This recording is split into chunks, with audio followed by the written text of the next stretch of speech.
dog though. Yeah, he is. No, he's He's a not. dog It's literally. man. I Google searched this. It said he's a goof. He's not a It's dog. not updated. They retconned it. Now, Joshie, Google has also infamously claimed that Caillou is like 5'8". Yes, he's 5'8" for a toddler.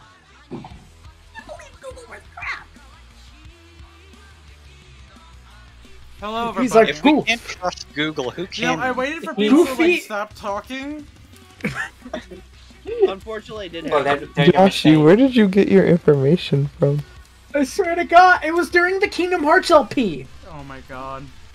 Oh, why That's did you get alone. from there? I run by the Kingdom Hearts canon. Anyways, welcome back to the Goofy. Golden Theater, everybody. Unfortunately, And we what- got Lucas being here. Yeah, he's not the dog, Joshy. You know what the fuck is Donald Duck? A duck. Oh, so why Yeah, so why is that okay, but Goofy being a dog? is I okay? didn't make Let me the go find the picture rules. that's gonna There's blow Just your just mind. decided specifically which ones to follow. Let's get the show on the road. Yeah, because he's still a duck in Kingdom Hearts. There's And no Goofy's still a dog in duck Kingdom man. Hearts. No, he's not. He's a goof. On the other He's a hand, dog goof man. what the fuck is Donald eating here? Oh no. Mhm. Oh, who's posting Sinnoh Alice? Oh, that was fucking Justin earlier, never mind. Remember? Oh yeah, I was posting about Sinnoh Alice. Well, let me find the I was watching comic. I was reading the manga for it. I really like Cinderella. Didn't you say there was like two girls that fingered each other in that? Oh, or yeah, was one girl headlight. Oh, fingered yeah, the other? Cinderella like fucking fingers Princess Kaguya in the second volume.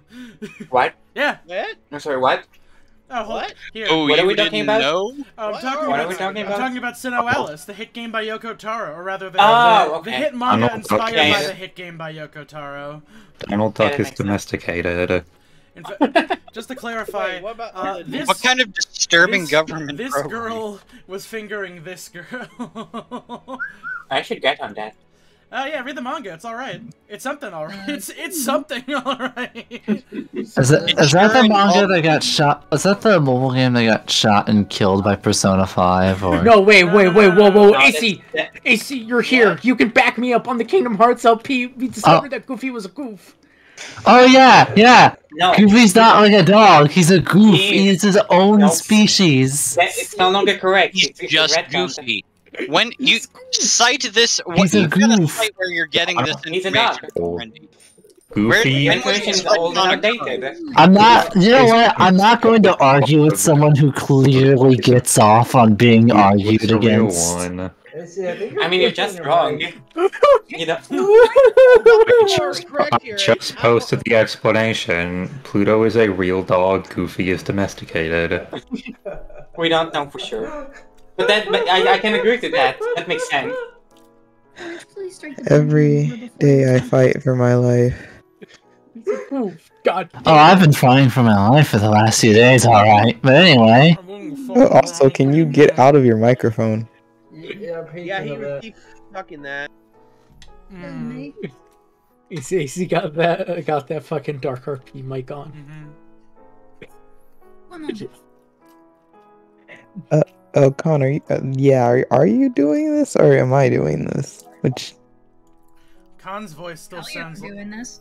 Khan, you probably want to get to a different microphone first, because you're currently... It sounds like you're in a wind tunnel. Does it? A little bit, yeah. a little bit. Are you using the one you usually use? I'm using my.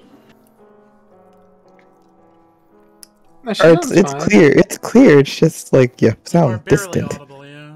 It could be that you're saying to get closer to the What do mic. you mean barely? Hey. You're good now.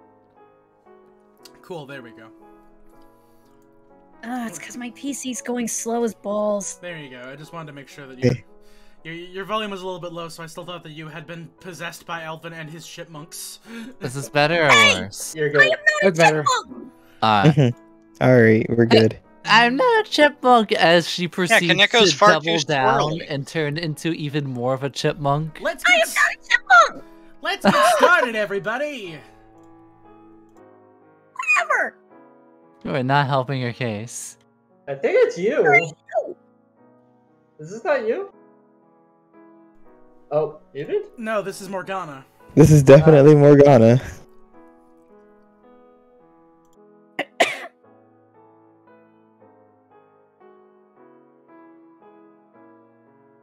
Nearly 4 years had passed since I had assumed the role of the lakeside witch.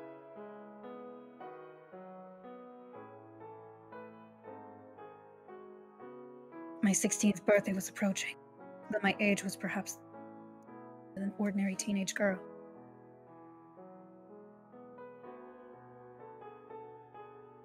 Although if I had grown up like any other girl, having spent my childhood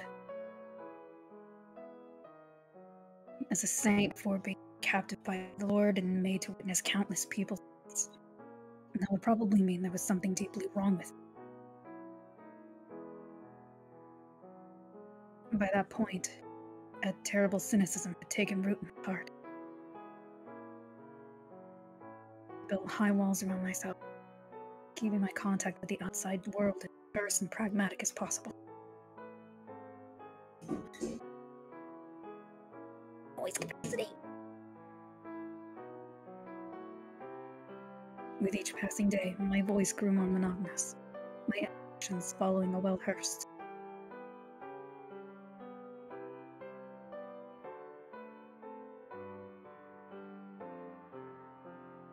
Damn it!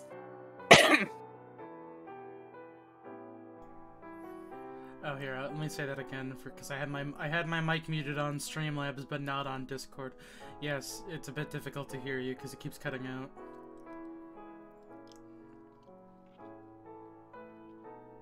I just need to be close to the mic. Maybe just talk a little bit louder. I don't know. Sorry, I'm trying my best here.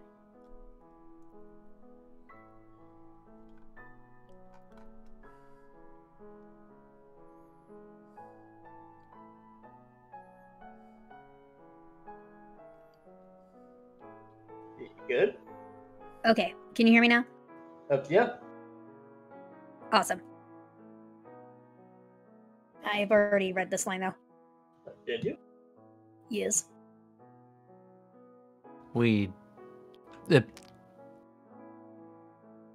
customers didn't make any attempt to force their way into my shell, either. I'd begun to suspect they might think me not a witch by trade, but that I had actually formed a pact with the devil and has worked his dark magic. No one said as much, but I could sense what seemed to be fear in their voices when they came to me. And on the other hand, I never had anyone else try to force themselves into the cottage like the man 4 years earlier. I had a rather peaceful life. If you considered a life in which no one wanted anything to do with you peaceful. I had also come to learn a fair bit about herbology.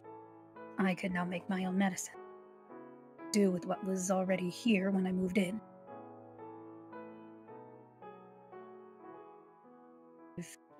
Although a fair bit still amounted to almost nothing when compared to what my predecessor was capable. Nonetheless, I had a relatively solid grasp on what herbs to use to treat different symptoms.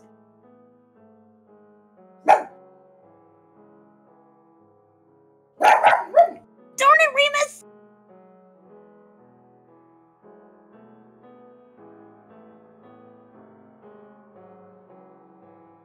No barkies. I'm very sorry.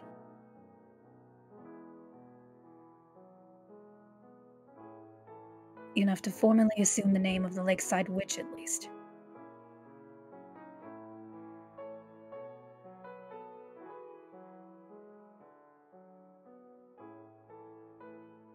And so, time flowed on, uneventful and quiet.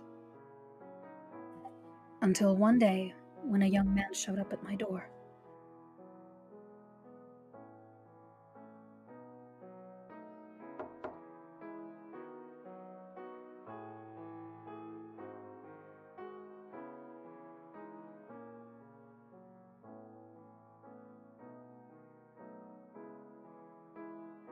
Excuse me, is anyone home? right away that he was a new customer.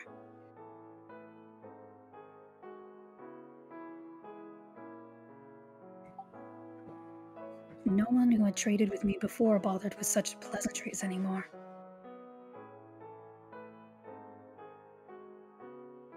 They wanted the process to be quick and frictionless. And I preferred it that way as well. Who's there? When I responded from behind the door, he seemed to be taken aback. After several moments with no answer, I tensed up slightly and repeated the question.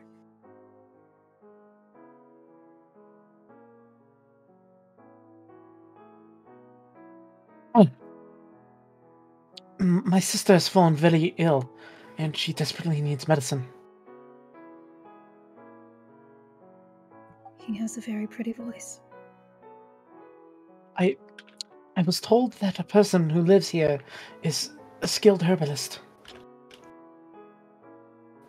Could I please get something to treat her? What are her symptoms?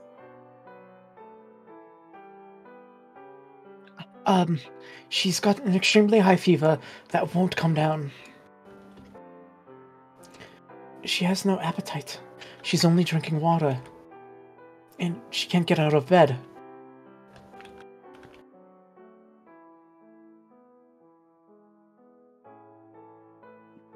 Everyone always seems to be looking for medicine for themselves.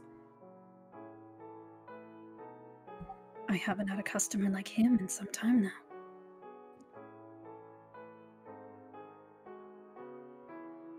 We're going to fever first. After that, get her on a nutritious diet.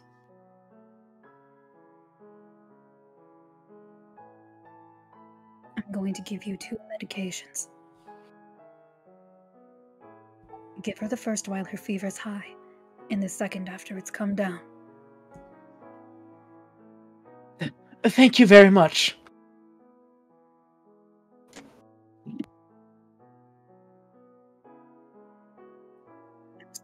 Someone thanked me. Here's your medicine.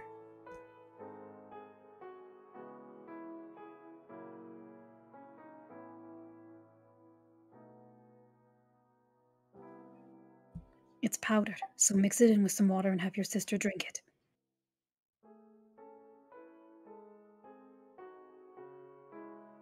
Are you not going to open the door any wider? Is that necessary?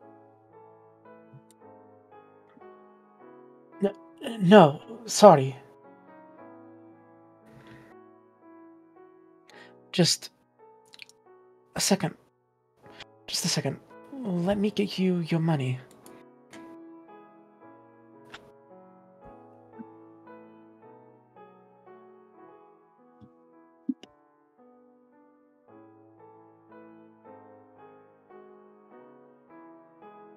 I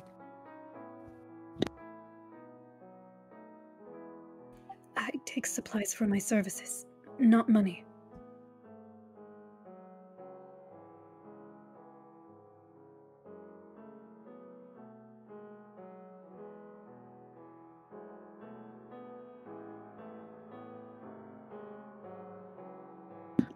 I didn't realize. I'm so sorry. This is all I have on me today. Would you maybe be willing to accept this as payment for today?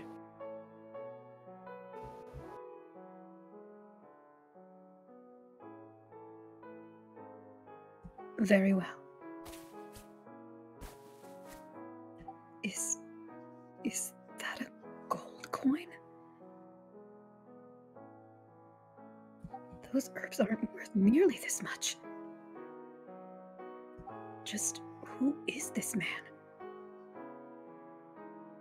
And what on earth is he doing here at a witch's cottage?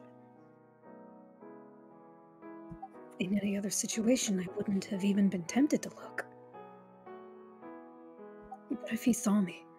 he would think me disgusting, ridicule me like everyone else.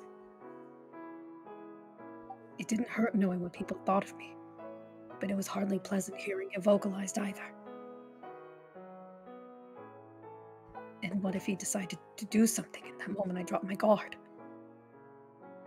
He would force the door open, have his way with me.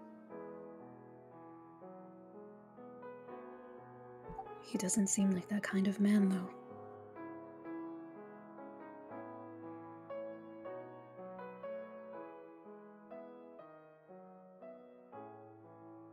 Trust was about the farthest thing from my mind when interacting with people these days.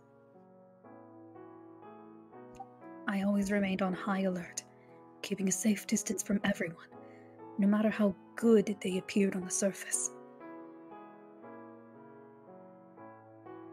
But for some reason, I felt strangely comfortable in this young man's presence.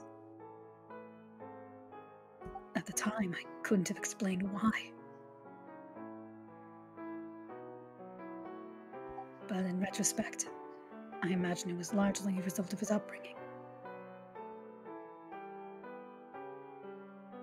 He spoke in a clear, well-enunciated voice. He had a polite, friendly air about him, which I could feel even through the door. It wasn't the sort of well-mannered you could fake with a bit of practice, nor the sort you encountered out in the middle of nowhere.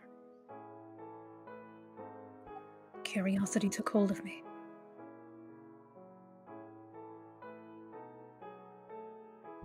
I had to know what he looked like. I wasn't going to leave the door open, of course, and I had no intention of inviting him in either. I just wanted to get a little peek at him through the crack in the door. So I opened it ever so slightly wider than usual when I reached out to take his payment.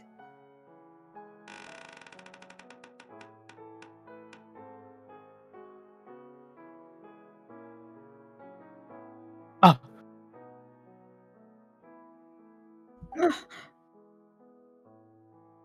Oh no, he saw me.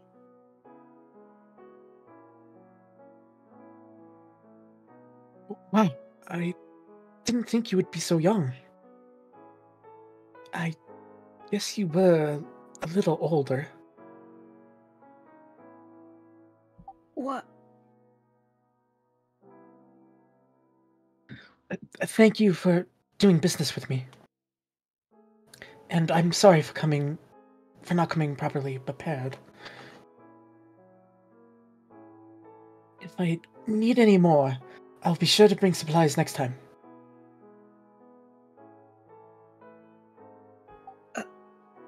All right. Again, I really appreciate it. Have a nice day. You too.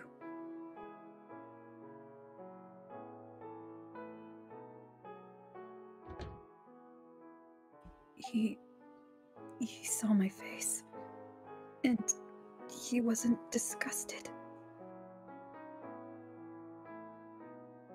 He actually smiled.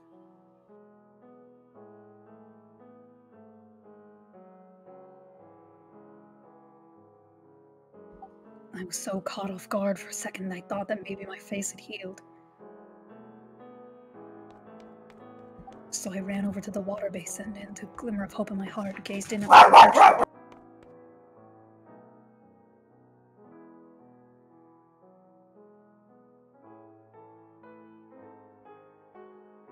And gazed in at my reflection.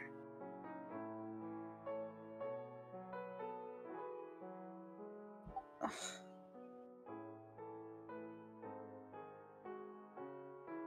But the face looking back at me was the same as always. A grotesque, unsightly, patchy mess.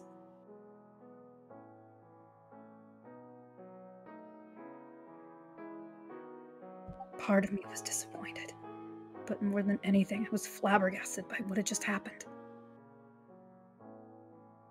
How could he smile at the sight of this face?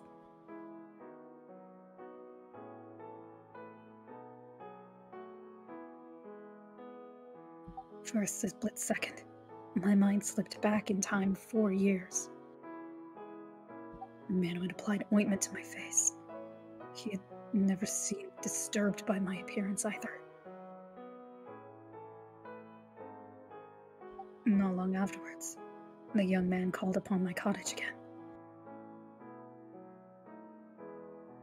He said that the medicine had briefly relieved his sister's symptoms, but that it had failed to actually cure what ailed her.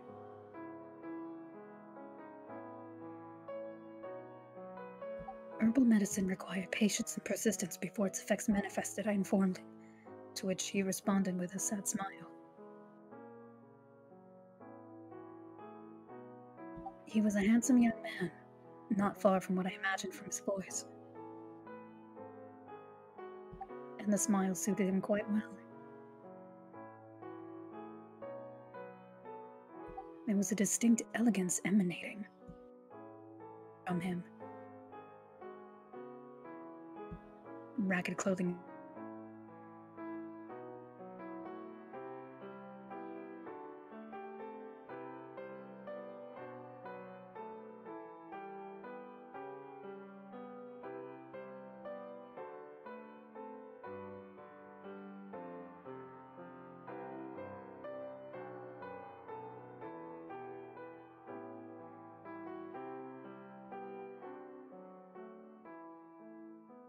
Did you get taken away?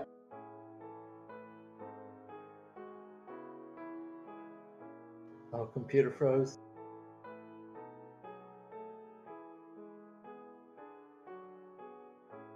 It appears the magnets in Khan's fingers have malfunctioned again. Goodness gracious. Here, I will simply take over as gracious. Morgana. B is right here. I will simply take like over your as first Morgana. offer was I just swear, talking Khan to has like a yourself. fucking EMP It was about field. time invasion. Crazy. Sometimes a solar flare goes off in Khan's soul. It's very powerful, very strong, but sometimes interferes with electronics. I thought Tian could only do that like once an hour. An Ion Storm, the developers of Deus Ex. And y'all said this was the season series, whatever, finale. So close. Oh, look at all this I don't cool think new it's as- we already saw. I don't think it is as close as you thought. This it was. this is weird because it feels like it's we even went from Morgana's perspective in the main story, did we not?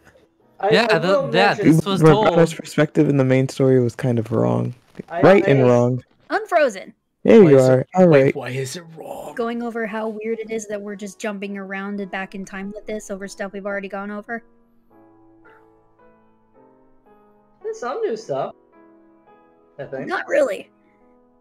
More like We didn't know that Morgana thought that Mel looked very princely before. Does Morgana have? Is what?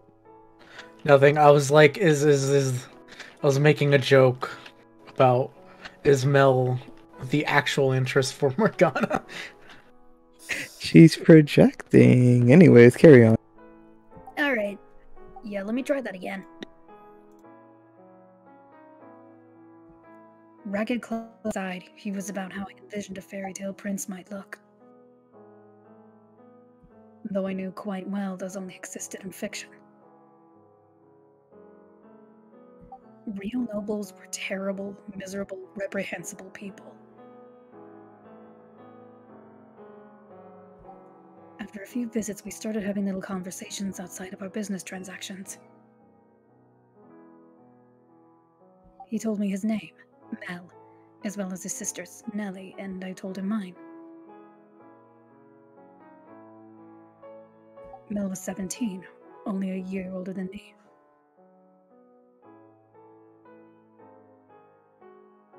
Then one day, he invited me outside for a walk. It's not healthy to stay holed up inside all the time. I've got this beautiful lake right here.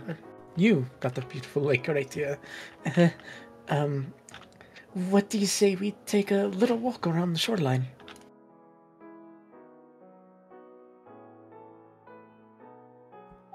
I was going to turn him down.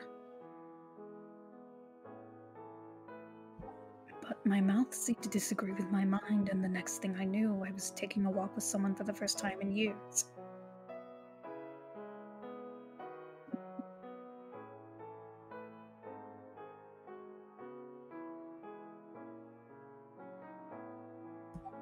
Although with might be something of a stretch, I kept a safe distance from him as we walked.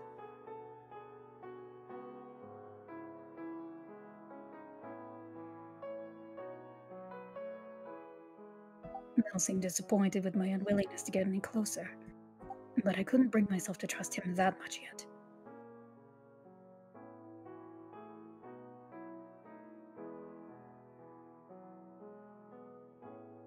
Nonetheless, it was a momentous enough occasion that I felt justified describing it as such.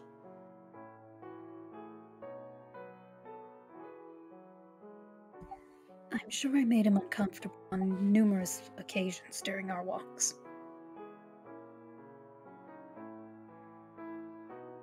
To say I acted disagreeably would be an understatement.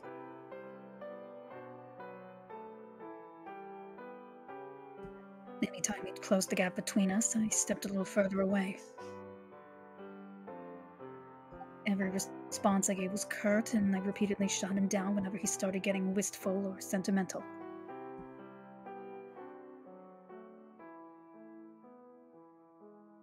Morgana 4 years prior might have been a little softer with him, a little more human.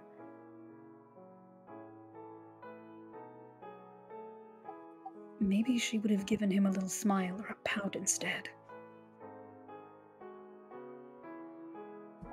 But that girl was long gone.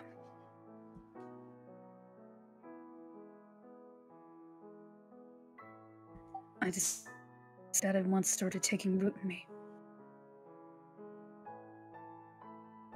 And I endeavored to be something different again.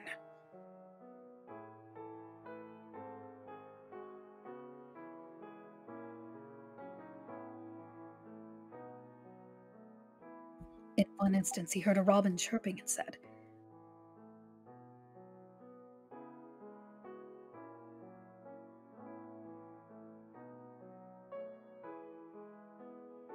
"Josh." Oh, wait, what? Fuck. In one instance... Oh, wait, no. If I had wings like a bird, maybe I could be free too.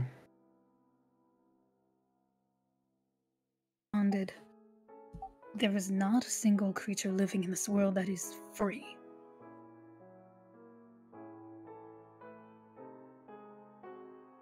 What? Birds regularly get shot down by hunters or preyed upon by larger birds.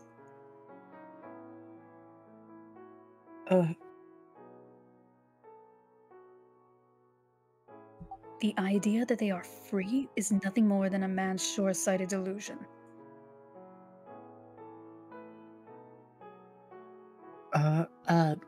Sorry. I guess...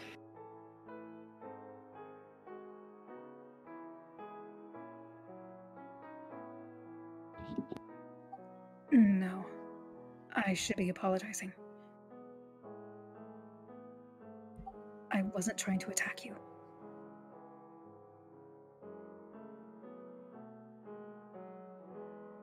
I simply lack the ability to properly empathize with others.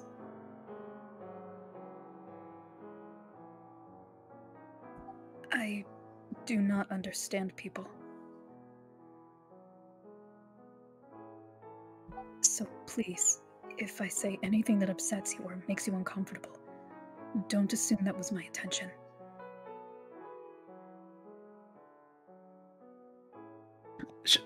Sure. Maybe you're hiding it, or maybe you just don't know it yet, but I think you've got more empathy than you're letting on. Surely you can't say nothing affects you at all. You are human.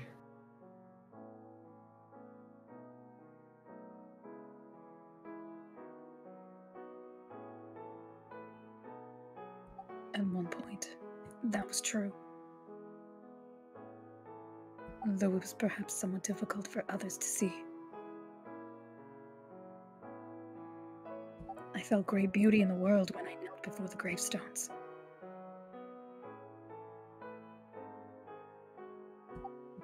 Sentiments have long since been lost to me.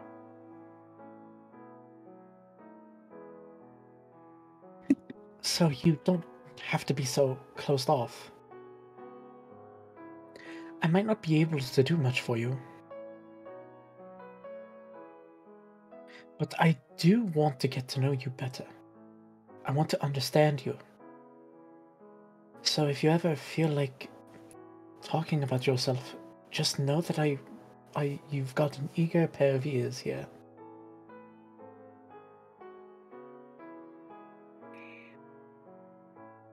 Okay?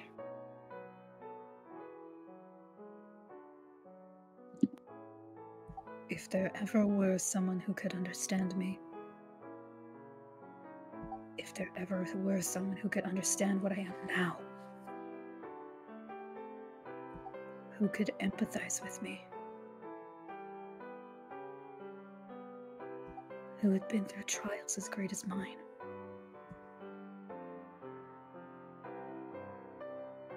they would not be human.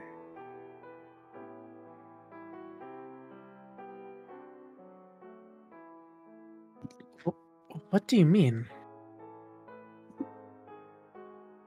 That you would need to be far removed from any idea of humanity to have a chance at understanding me.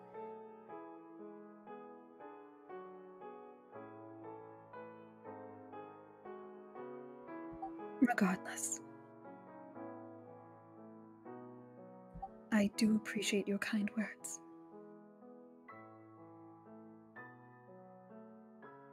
Sure.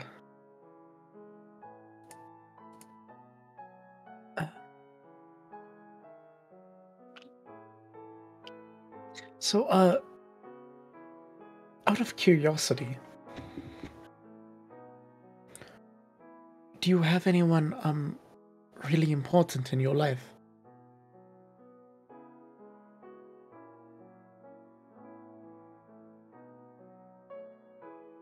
Not at the moment. Does that mean you used to?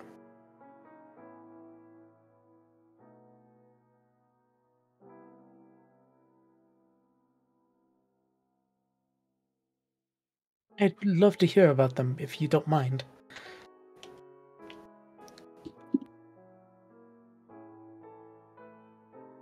They're all long dead.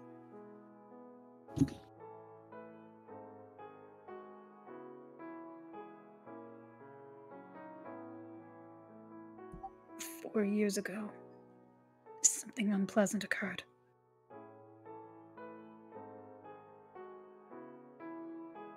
And as a result of that, I was forced to part ways with the people who taught me that humans have the capability for kindness. Oh, I'm sorry.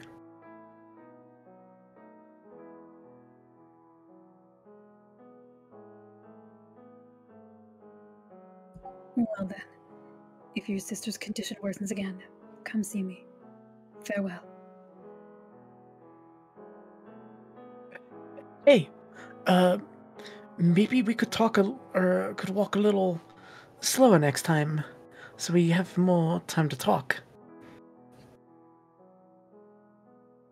I want to get to know you better.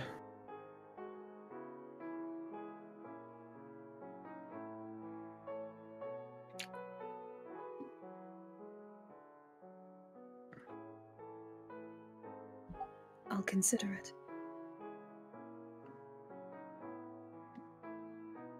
All right.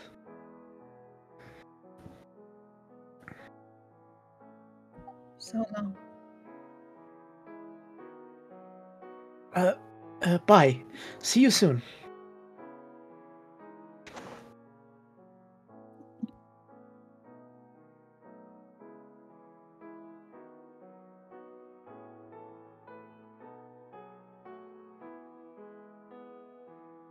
I was conscious of how cold and distant I was being toward him, but I had no interest in changing anything. Not that I even more.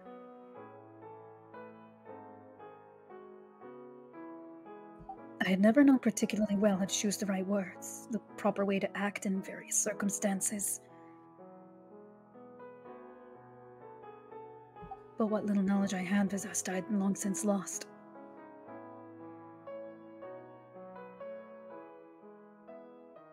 I assumed after the things I had said to him, Mel would never ask me on another walk again. But I was wrong. He did the very next time he came for medicine, and every time after that as well.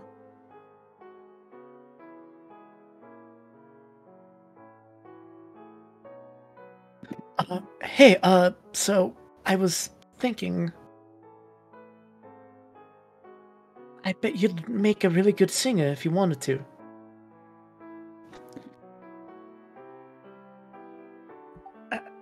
A singer? Yeah. You've got this really pretty voice. I think it'd be nice if you tried singing. Tried using it to sing, actually.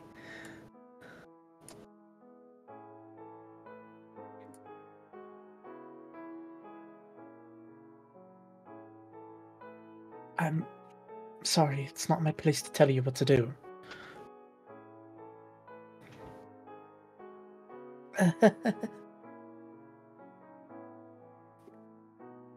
You hardly talk. Why would I think you would want to sing?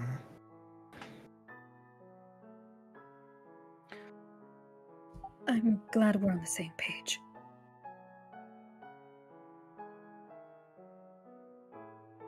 Never again.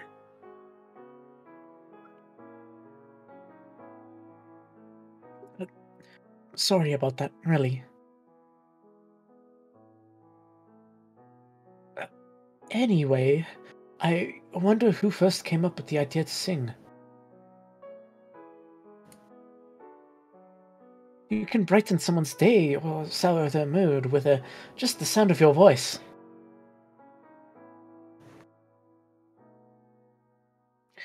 Kind of amazing, don't you think?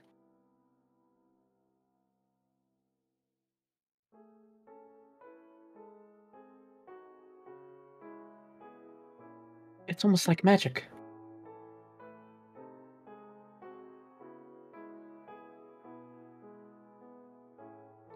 Oh, and there are battle songs too, for getting soldiers fired up for combat. Battle. Now there's a word I never expected to hear from you.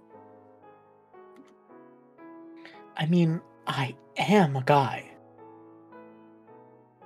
I admire anyone who has the strength to go to battle. I could never, ever do it myself, though. The sight of blood, it makes me sick, and I barely know which end of a sword you're supposed to grab. You're a noble, aren't you?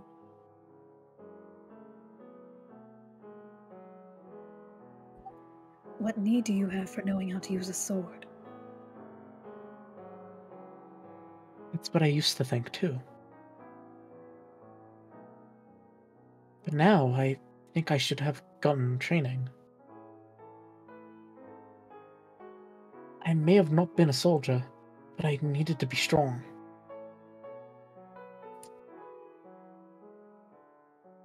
I could have avoided so much if I was... Nellie wouldn't have to live in a rundown shack in the middle of nowhere.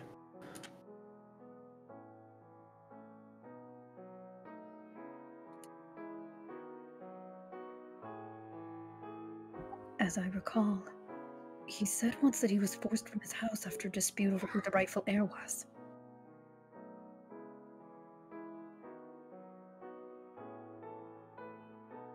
High society sounds like endless fun. I'm sorry. I'm sure you don't care about any of that.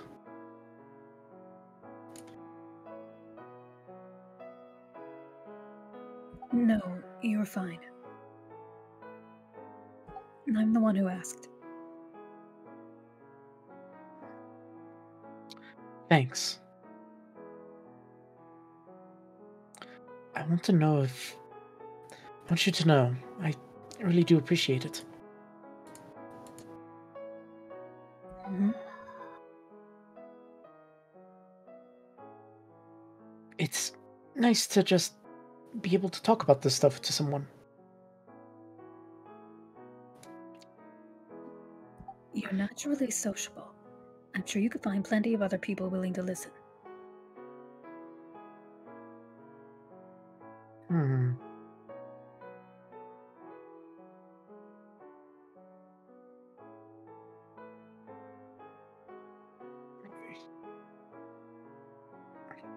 Oh. Sorry, the ping and announcements threw me off. I don't get into town much, not even to run an errand, so I'm still kind of an outsider. You're my only friend right now.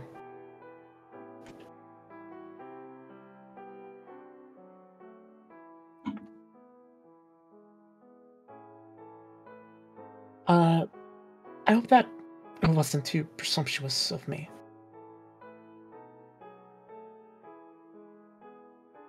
Call me whatever you like.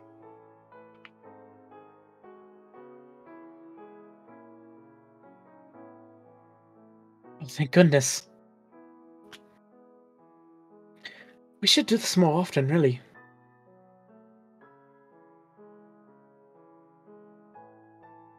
Talk more, get to know each other better, and become better friends.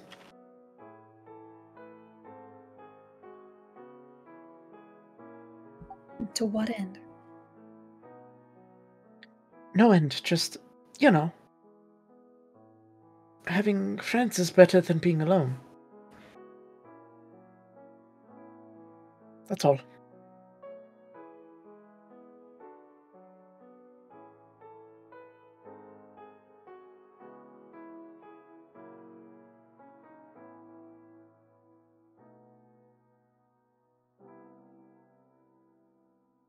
I see.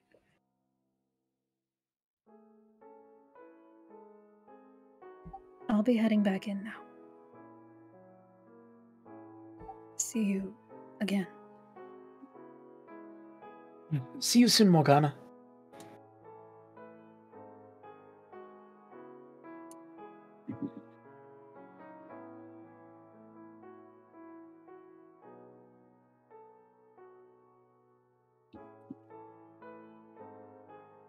Little by little, his words were getting closer to reaching the old me. Not enough to provoke an actual response, of course. But that wasn't his fault. I had locked myself up too deeply.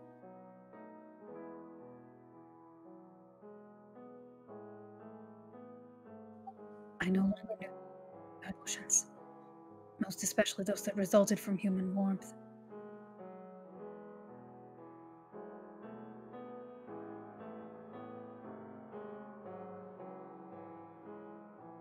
However, I had regained enough of something to feel a sort of nostalgia in my interactions with Mel.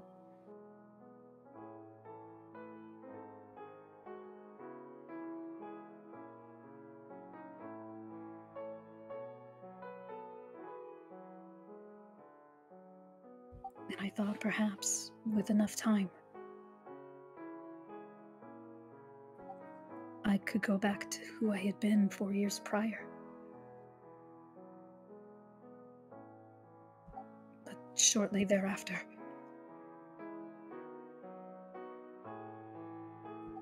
he threw all that into the wind with a single utterance.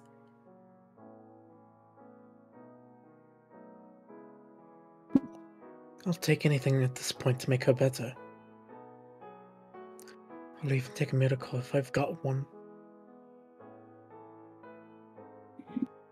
He appeared exhausted that day, much more than usual. His sister's big condition had begun to worsen again.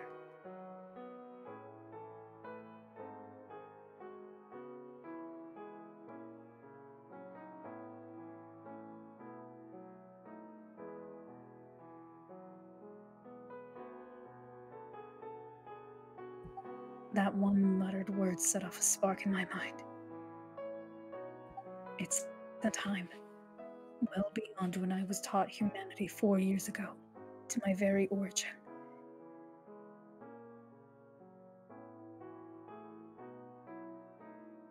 I was the daughter of God.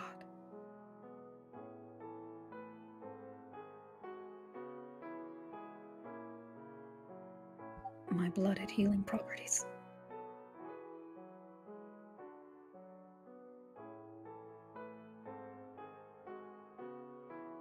In the instant I remembered that, there was only one course of action I could take.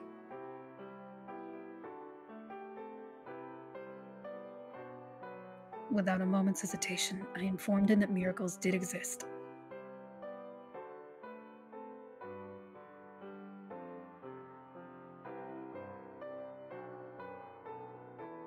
That I had been born a saint. And that my blood had miraculous powers.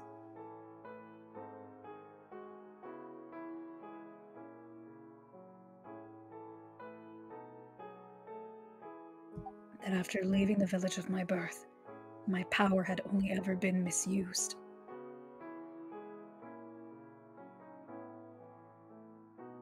First by the Lord for sick banquets, then by me for letting it lay idle for so long. Now was the time for me to correct that. He was a kind-hearted young man who loved his sister. Who deserved this blessing more than them? I told him everything. At first he was surprised, but never once did he accuse me of lying. He listened carefully and intently, taking in every word. And when I was finished, he said he believed me. He said he wouldn't trust his little sister's care to me.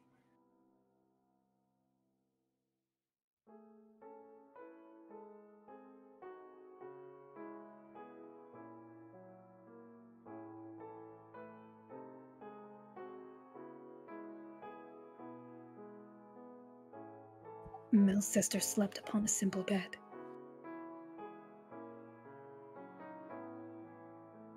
She was a sweet little girl who looked like she would have been quite spirited if not for her ailment. Both she and her brother had beautiful flaxen hair.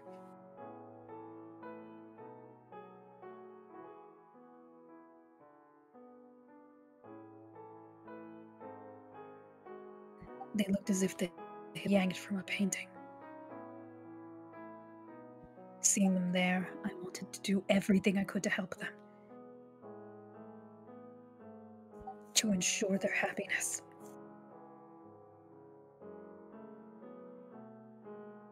And I knew I had the ability to do so.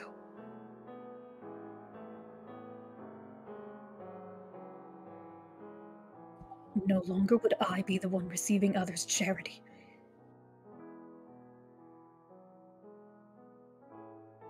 I could be the one giving it again.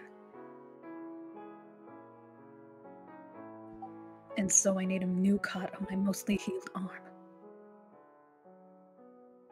For the briefest of moments, a flash of him applying ointment appeared in my mind, but I quickly cast it off.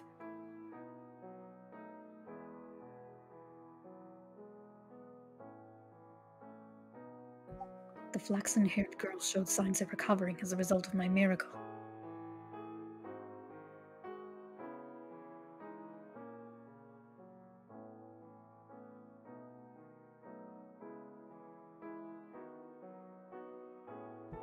The boy came to my cottage, overjoyed to thank me.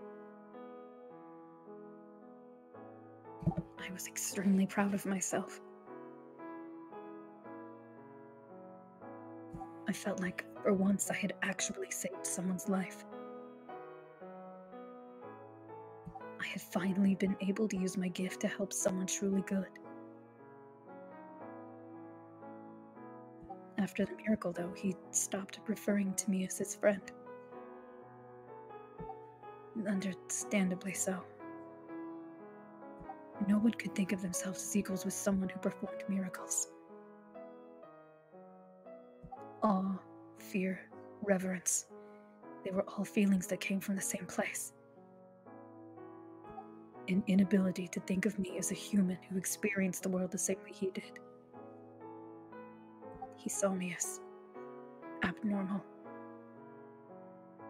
And I had always been fine with that. It was how it was supposed to be. Being different was what I always wanted, and in some way it was what had kept me going. So seeing him put more and more distance between us shouldn't have bothered me in the slightest.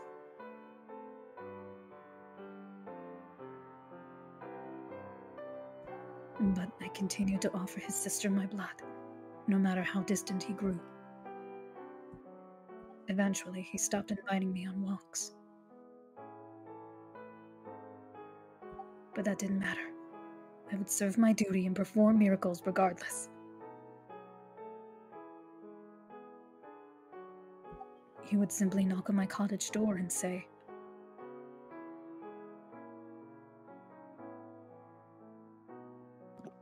My sister has fallen ill again. Would you come before you perform another miracle?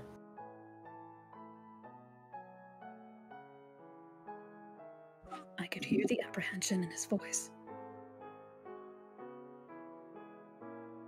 No longer did he show me his gentle smile. No longer did we listen to the birds singing together. No longer was I the one being cold and distant.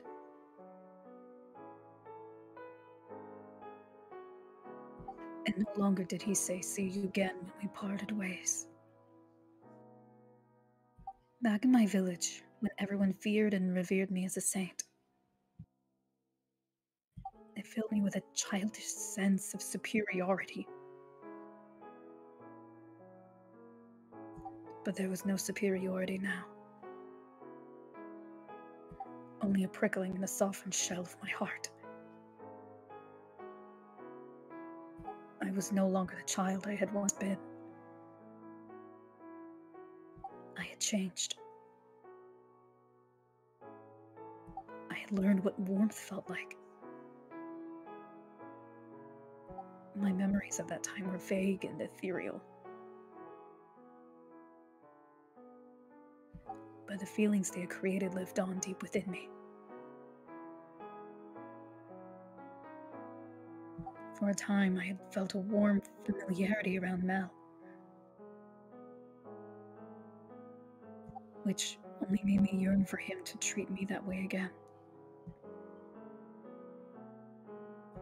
I wanted to be able to open up to someone once more.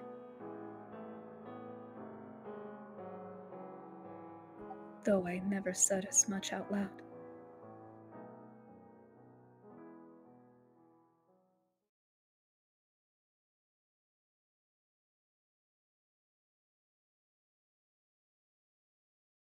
Gloomy day after gloomy day passed, and then I received a new visitor.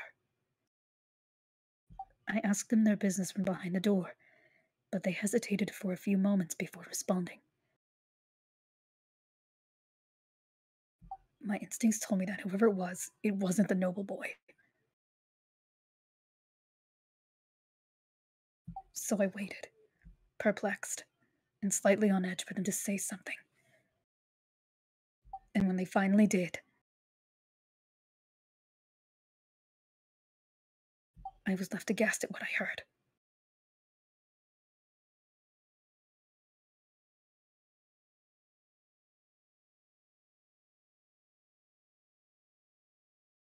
And you're the witch with the miracle blood.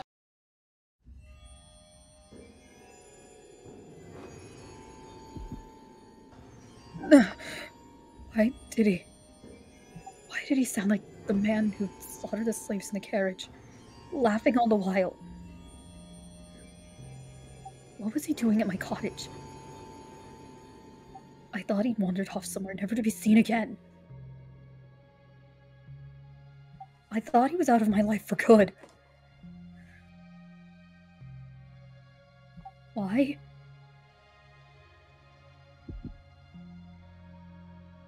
Why did he call me a witch? And how did he know my blood had powers? Had Mel told him? Or maybe his talkative little sister had gone running around blabbing about it. I should have been clearer with them. Made absolutely certain they knew to keep their mouths shut. Please leave. It took all my strength to get those 2 words out without my voice shaking. I could hear screams from 4 years ago echoing in my mind. I could see the limbs applying the blood pooling at my feet. My heart was pounding so hard I could feel it pulsing in my ears.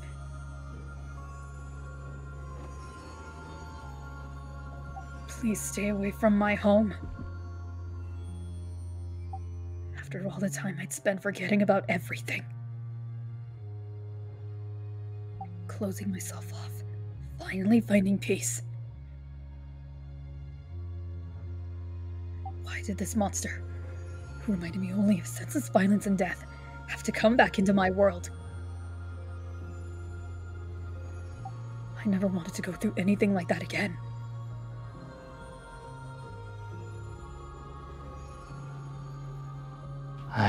I am in need of your blood. Do not spare a little. I have nothing to spare for a man like you.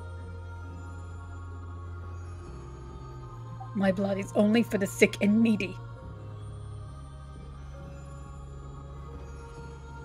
So please, go away.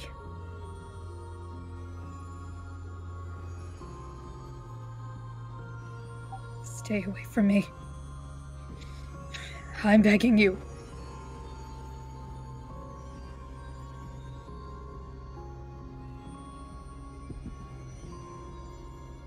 Get away from this place!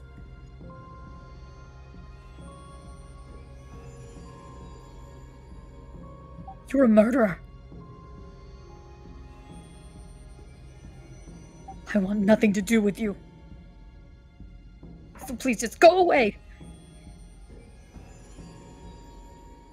As you say.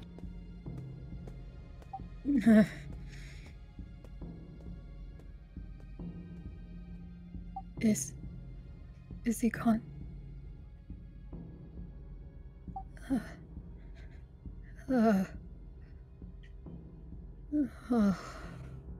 Oh, thank heavens.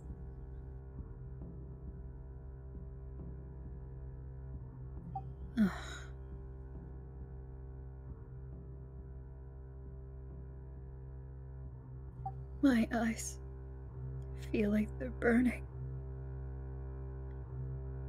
No, Morgana, you have to be strong. You cannot let this get to you.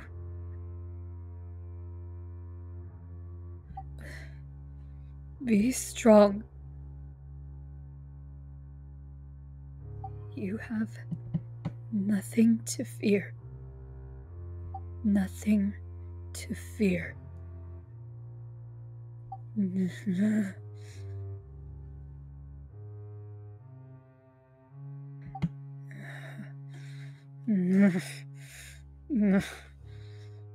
No, stop. Fight it back.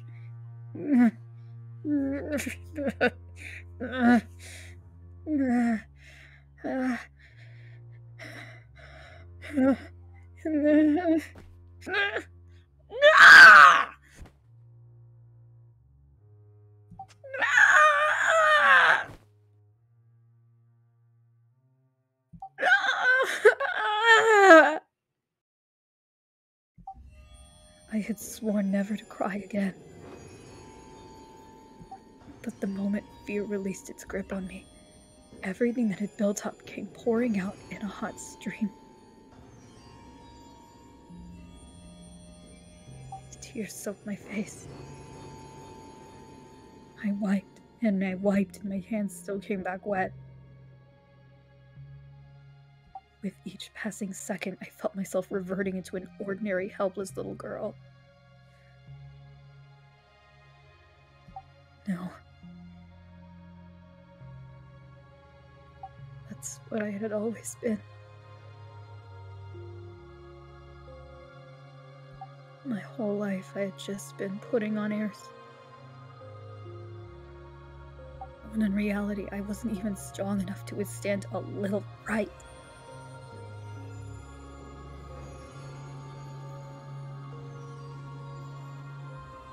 Even with the horrid man gone, I couldn't rest easy.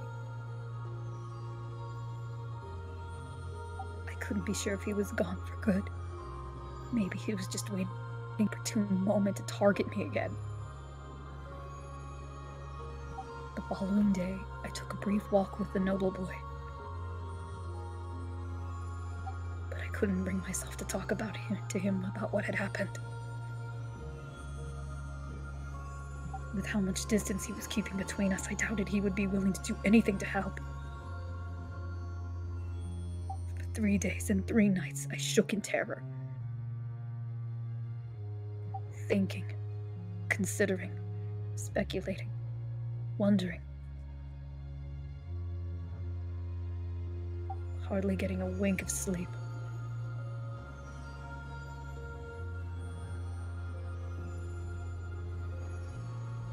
I was too anxious to sit still, so I paced in circles around a chair by the fireplace.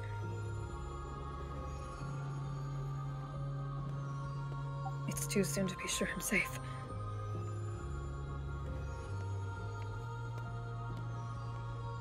Can't go outside unless I absolutely must. Not even just to get water from the lake. He could be waiting in the shadows.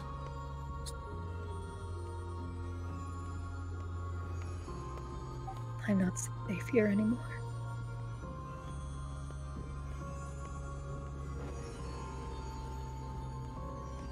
I shouldn't have said anything about my powers.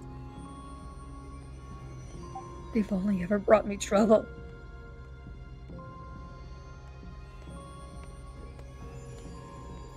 I should probably find somewhere else to live.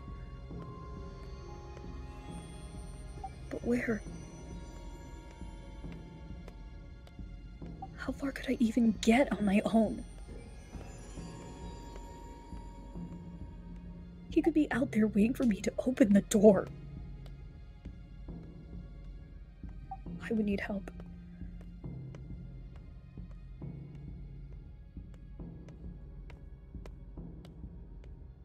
Don't be a fool.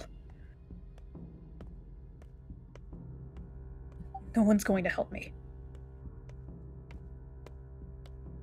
The boy barely even wants to talk to me anymore. All I wanted was a quiet life.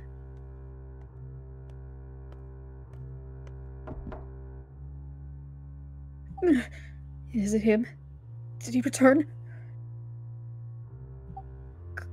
Calm yourself. He knocks harder than that.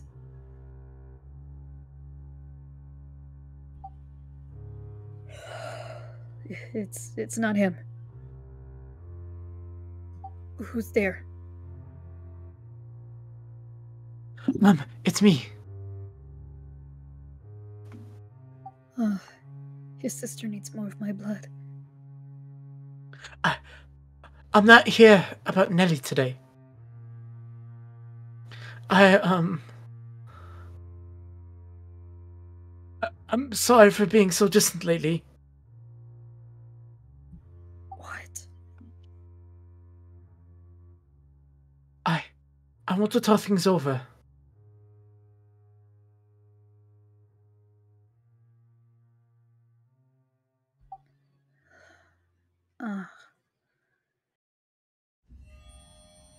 He's finally reconsidered.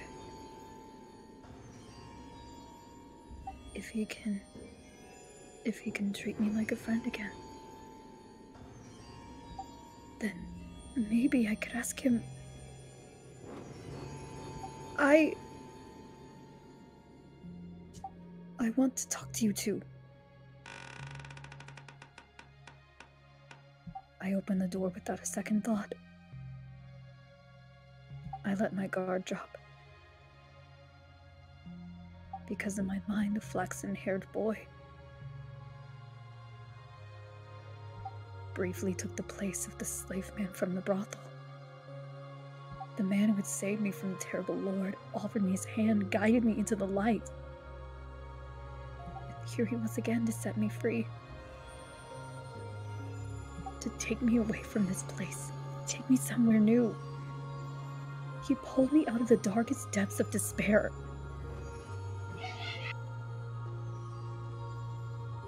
And here he was again.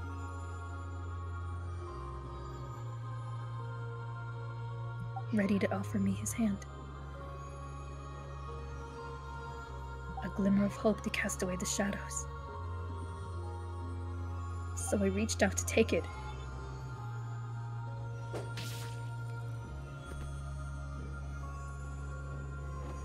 And my arm went tumbling to the ground. My hope following not far behind. What? What are...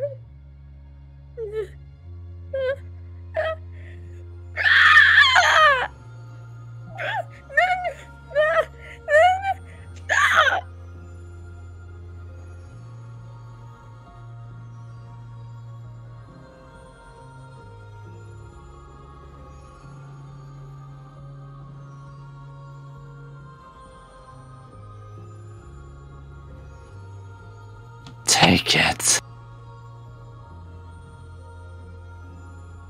That's yours. Ha. As your share. Should last you long enough. What do you mean take it? What do you mean my arm? Why did you betray me like that? Why you open the door? You said you want to talk. Is that bad doing here? How do you do this? What does it mean? Your share? What is it easier for me to take the whole and keep coming back? Your help? Is this what I thought? I thought you were a good person. I thought you were a good person. I trusted you. I believed in you. I opened the door for you because I thought I wanted to trust you. I trusted you. I thought you were a good person. Nice man. I would have given you and your sister as much blood as you needed. You just had to ask. I would have come. You didn't have to do this. Why did you have to help me when you needed it? Why would you tell me this? Why? Tell me. How could you do something so terrible, so cruel? You wouldn't tell me. Tell me. You wouldn't do this to me.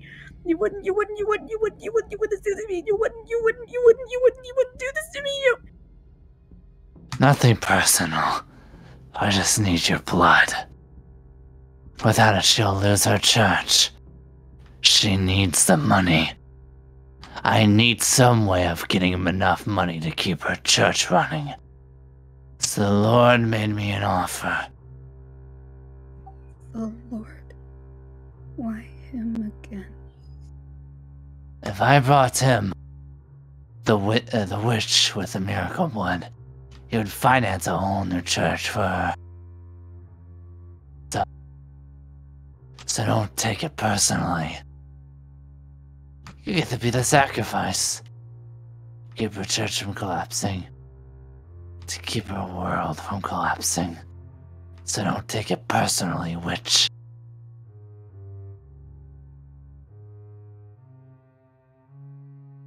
Cheers! A saint's blood and good fortune to all! You're a damned witch wearing a saint's skin!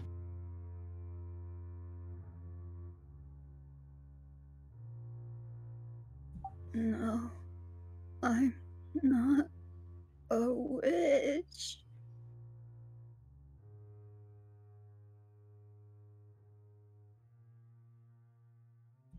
After cutting off my left arm, the strange man looked into his sack and tied me up and threw me over the shoulder and carried me somewhere. And while we were walking, he muttered me over his shoulder, explaining where we were going, apparently a new church.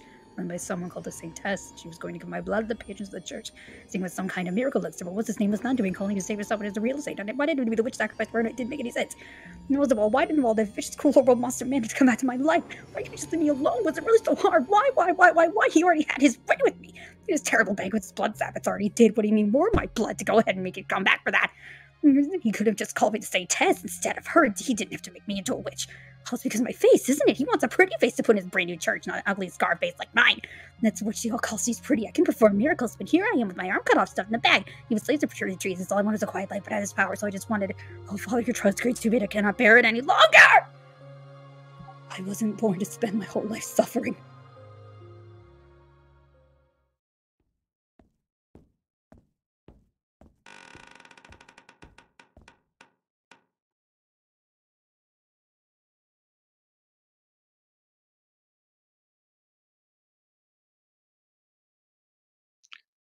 About time. There's your witch. Tell me you didn't harm her, dog. I smell blood. You only instructed me not to kill her. Mistakes were made. Limbs were lost. I cleaned up on the blood I got on me. No one suspected anything. That you were able to immediately recognize it as the smell of blood says quite a bit, Lord. You have killed before, haven't you? Enough yapping. She is alive, yes? Of course.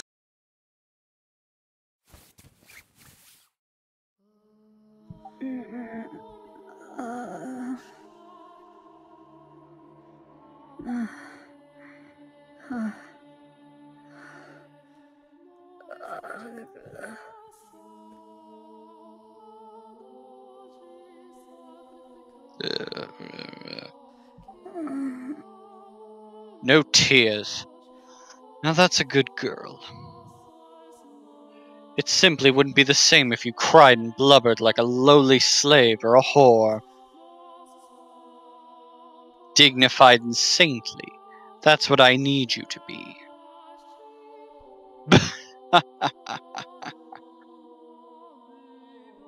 Welcome, witch. You'll be giving your blood to all of my people now, not only me.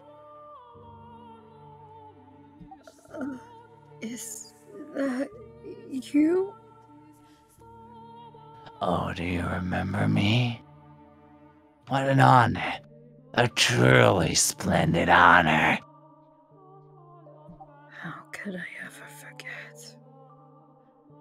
How could I ever forget? All the pain and humiliation you put me through. How could I ever forget the blood sabbats you so love to hold? Haven't had enough, had you? Leaving scars on every inch of my body wasn't enough for you? You haven't had your fill of my blood.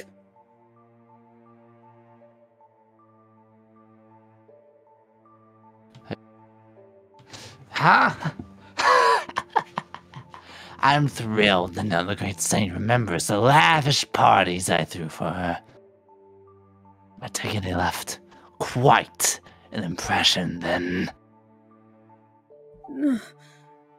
You're the man who bound me, cut me up, called me a witch, and then tried to kill me! I haven't forgotten you even for a moment. That's splendid to hear. I'm sure you tried so very hard to cast my memory aside.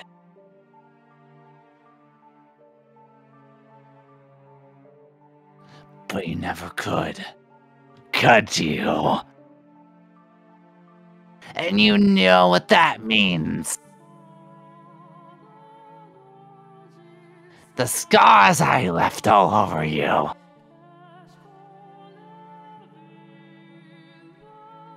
run deeper than anything you've ever experienced.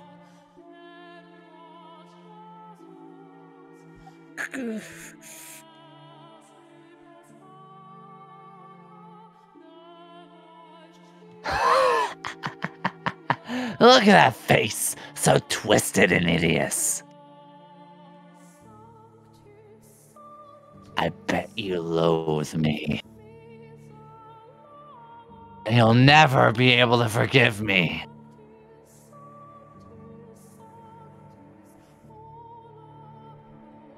I don't care how much my father preaches forgiveness. That's the one thing you'll never get from me. I despise you with all my soul. I revile you with every fiber of my being. For every scar you gave me, I give you a lifetime of hatred. Never, you will never have my forgiveness. This man, the Lord, he destroyed me mind and body. This man ruined my life!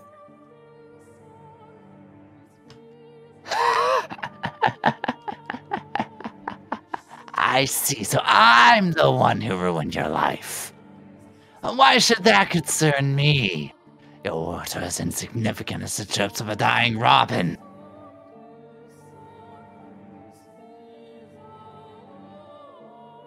Scream and shout until your throat goes sore.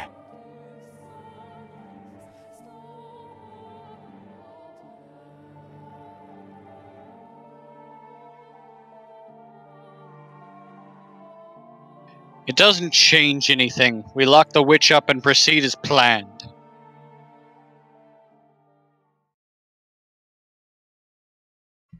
Oh, Father, God of heaven and earth, my life has become nothing, shattered and empty.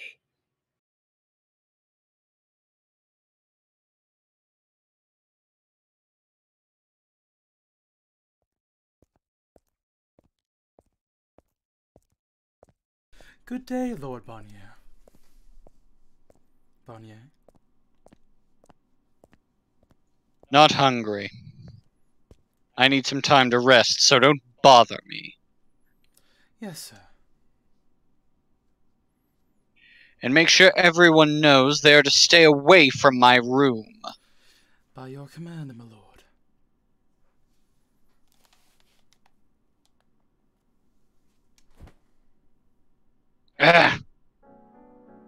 Why?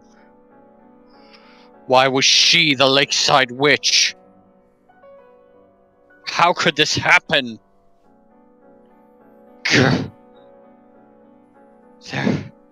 There must be something I can do. Some way to fix this. No. Don't fool yourself, you damned buffoon.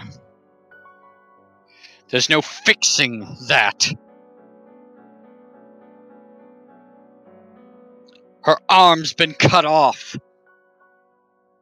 Her mind broken. If only that Far Eastern dog hadn't been such a damn idiot. Then she might actually be in proper shape. Fucking fuck! I'm the one who gave the order. The only one to blame for this is me. I can spend all goddamn day regretting it, but there's no taking back what's already been done. God damn it! What the hell am I supposed to do? What can I do?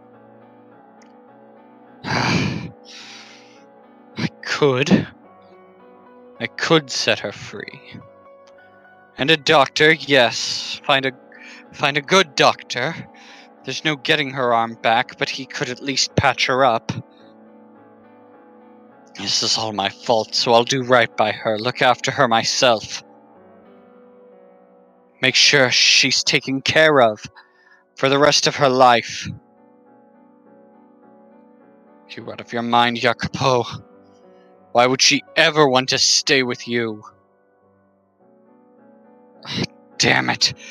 I can't even stay focused.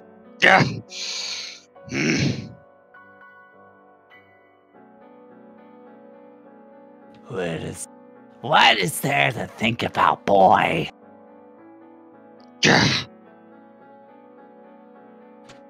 You already know what you must do. Get out of here, spirit. When will you learn your damn lesson and just stay dead, damn it?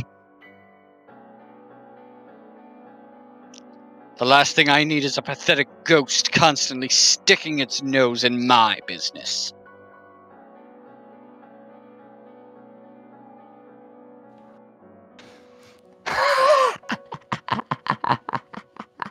Strong words from a man who can't even keep his head in the presence of said pathetic ghost.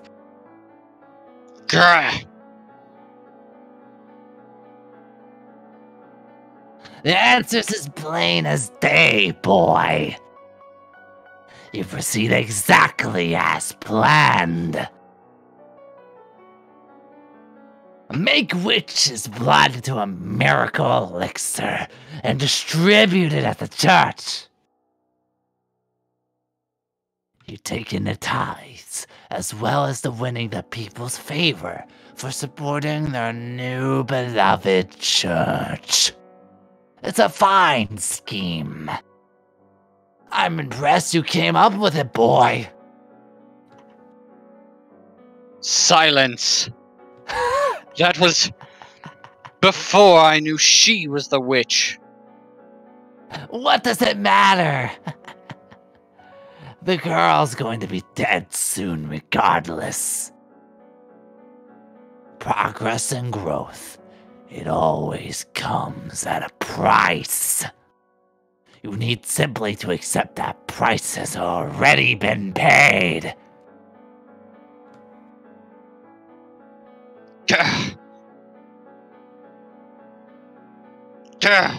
Tell me, is the girl worth throwing the entire venture aside?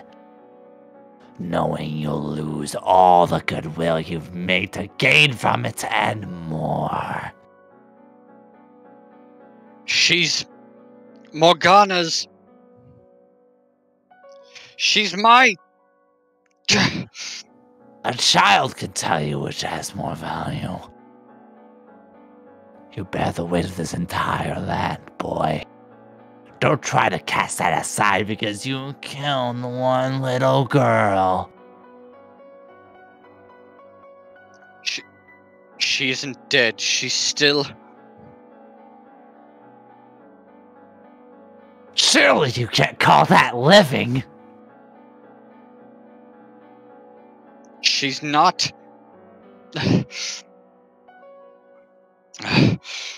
She is, and you killed her. I did not. There is no turning back. Why are you so upset about this, boy? Countless slaves have perished at your command. You have the slum rats who tried to bite you slaughtered. And now, only now you are concerned about another's life?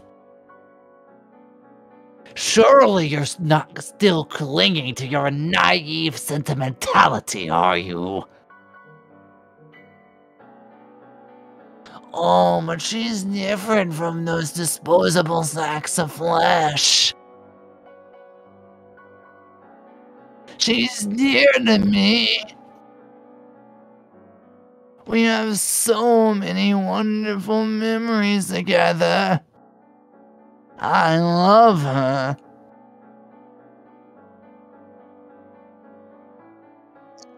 Enough! You've come too far to step down from the throne. No matter how much you may have cared for the girl before, it's out of the question now. You cannot have her. When a nobleman marries, it's for political purposes. Be it connections, resources, appearances, always something to gain. Taking a nameless peasant girl will make you the laughingstock of the land. So lock her up and drain her until there's nothing left.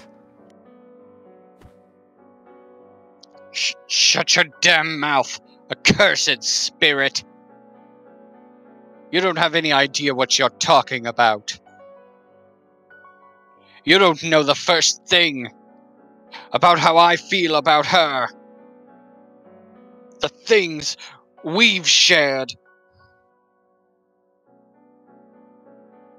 Wait a minute. What's going on? How the hell do you know any of that? Took you long enough, boy. How did I not realize? You were never the kind of man. To speak of progress and growth. That I wasn't. What the hell? What are you? I've already told you. I am the curse known as the Lord of the Land. Or if you need me to put it in simple terms for your simple mind, I am your sickness.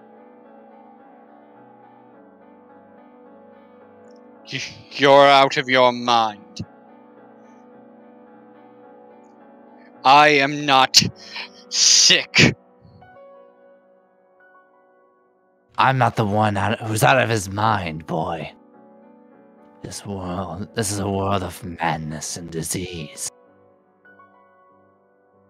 But not of spirits. A throne drives all who sit upon it to madness. Power or sanity. A man can only have one. And all the faster will his grasp on his mind slip when he has no one on his side to shield him from his enemies.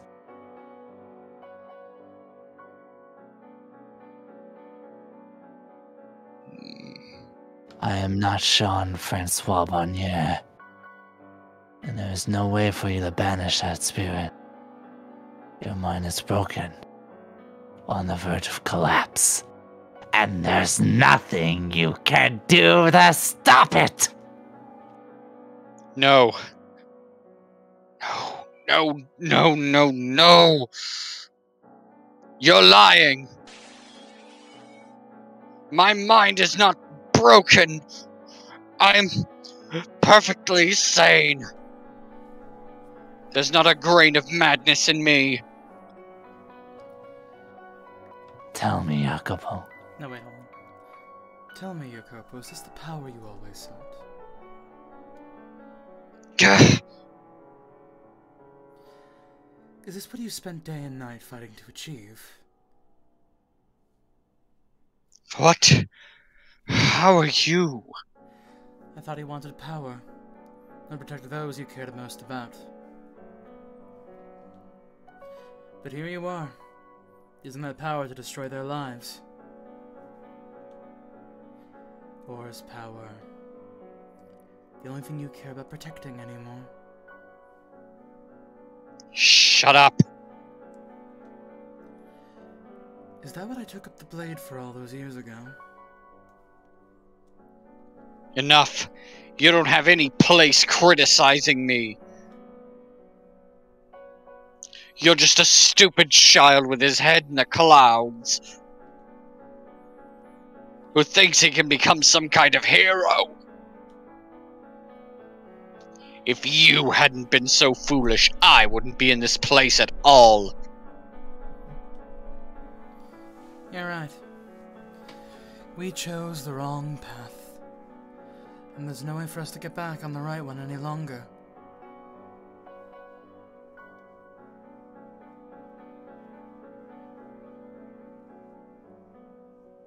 This wasn't what I had wanted at all. The future I had dreamed of. The outcome I had hoped for. But who did I even have to explain that to? And who would even understand if I tried? There were walls as high as the eye could see on both sides of this path. Forward was the only way I could go. I'd killed my old friends and comrades.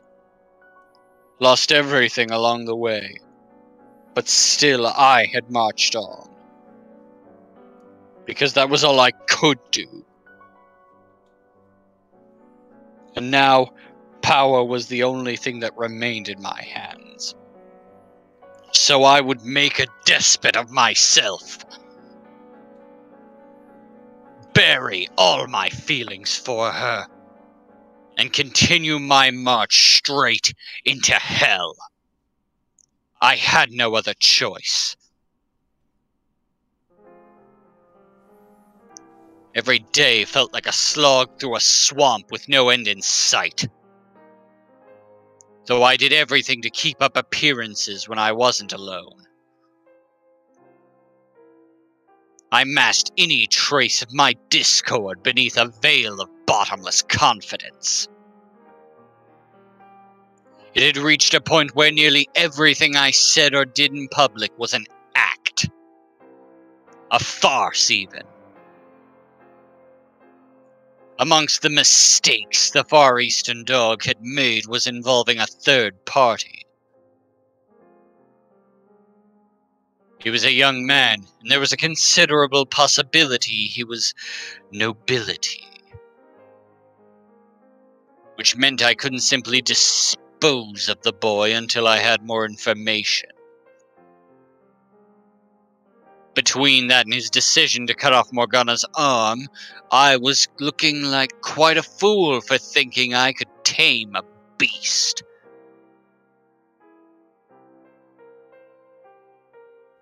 Though, of course, my biggest mistake was coming up with the scheme in the first place. Soon after locking Morgana in the tower, I summoned the boy,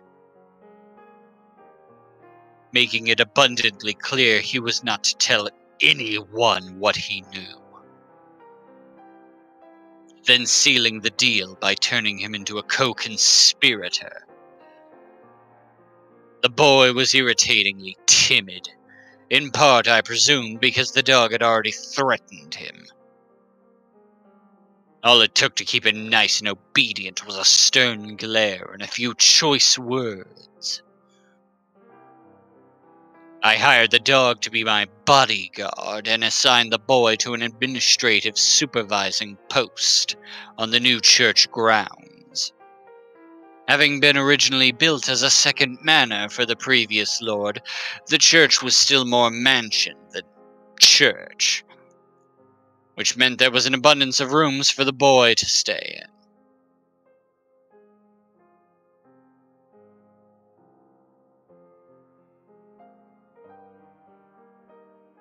I then summoned the saintess there to serve as the face of the church. She was to remain on the grounds all day. And at night she would stay in a cottage a safe distance from the church.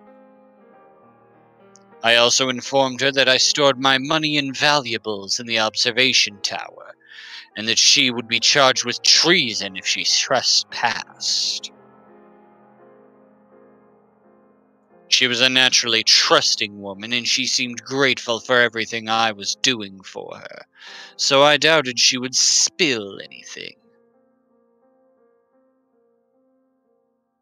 Though, even if she did, 3 keys were required to enter the tower. 1 held by me, 1 by the dog, and 1 by the boy. So all three of us were in this until the witch died.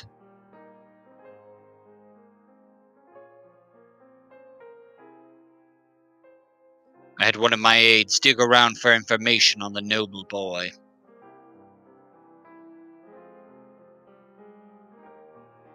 Mel was his name, and he claimed he had been banished from his home, but I couldn't just take him at his word. I had to be absolutely sure so that when the witch died, I could eliminate him. The dog, too, of course. No one who knew anything could be allowed to live. That said, he seemed like he could put up a better fight than the boy, so I'd have to be a little more careful in choosing how to take him out. I wasn't too worried, though. I was the Lord, after all. So long as that much didn't change, I could do just about anything.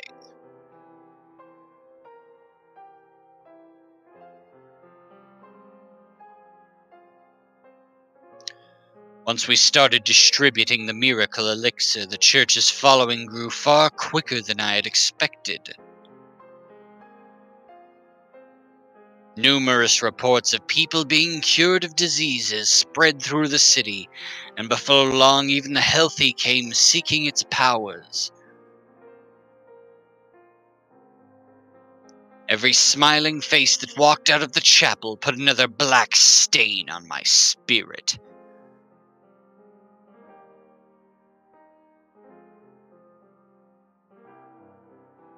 Her blood really was miraculous. And it was then that I understood why the last Barnier had held all those banquets. He wasn't just torturing a little girl.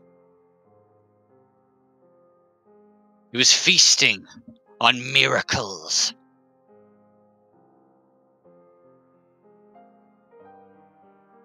And now that word was spreading, and I knew the rumors were true. I had lost my final escape route. The plan failing entirely, because her blood was just ordinary blood.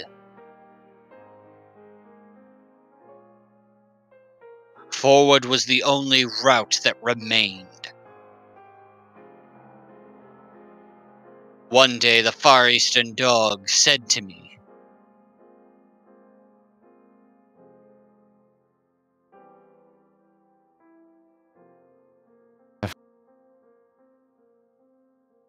Everything is proceeding exactly as you said it would, Lord.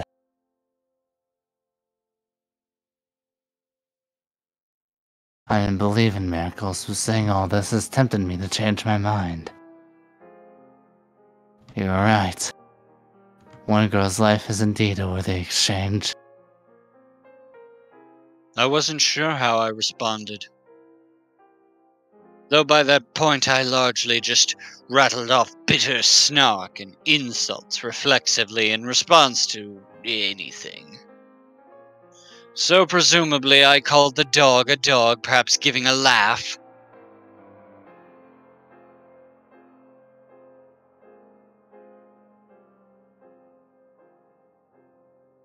Most nights I could no longer sleep without the aid of alcohol. I was pretty sure none of it was poisoned, but I spent a lot of time throwing it back up regardless. Barnier's cackling echoed in my chambers.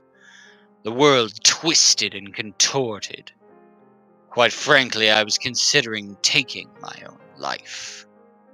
But I wouldn't let myself run away from what I had done.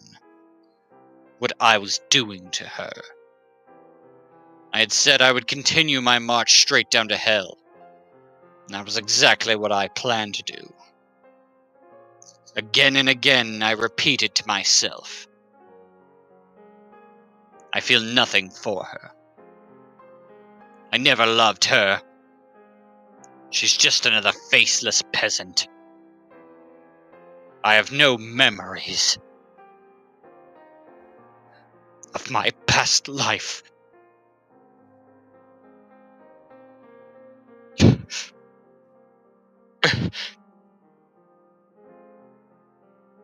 The days turned to months, and soon spring was upon us.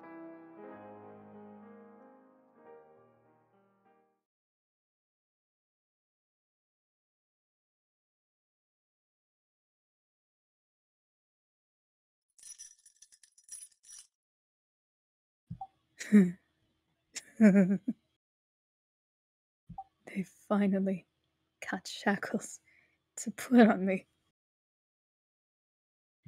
Must have given them quite the scare when I tried to climb the wall. Isn't that funny?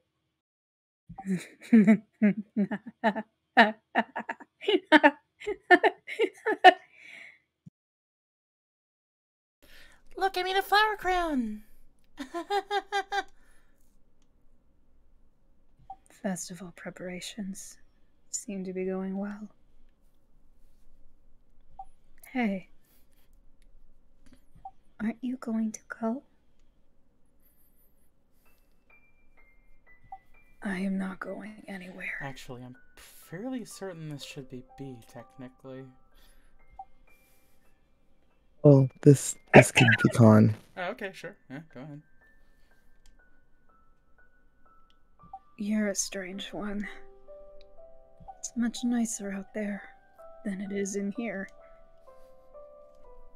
If anyone is to leave, it will not be me. Say, I've been wondering, who are you anyway? I was created to carry your pain. That doesn't answer the question. I cannot give you any other one, though. I carry your pain for you and offer you someone to talk to. So the last remaining flame of hope in your heart doesn't flicker out.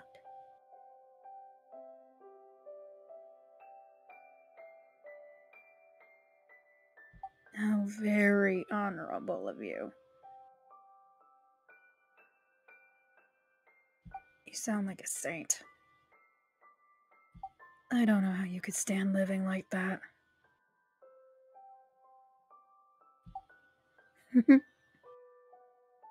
What? What's so funny? Nothing. Just, you don't remember anything, do you?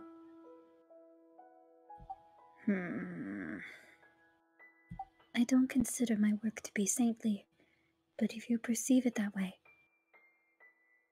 then that's thanks to you. Because that's who you were, Morgana. You're not making any sense. That's fine, my dear. Knowing what I carry in my spirit would only cause you pain. So I just beg you to live on, to not give up hope.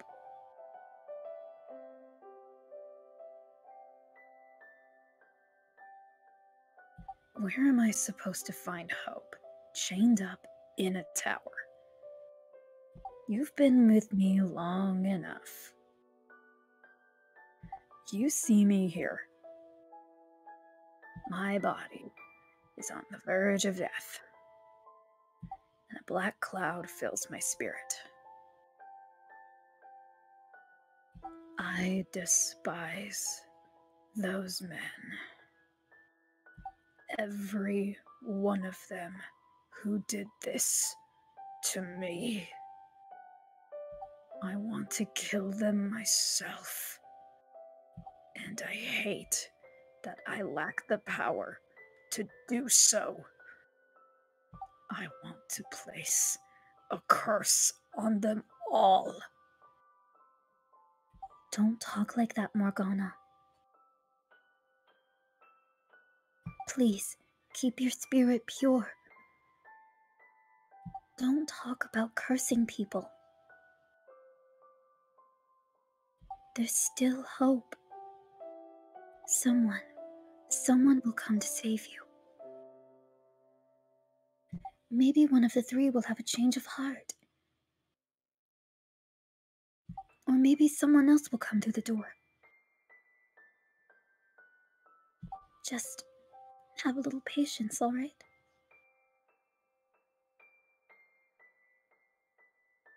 There's no point. Even if someone does come, I have nowhere to return to. I have nowhere. That's not true. Remember, all those years ago when the Lord had you chained up, someone came and set you free then. And someone will. No one's coming.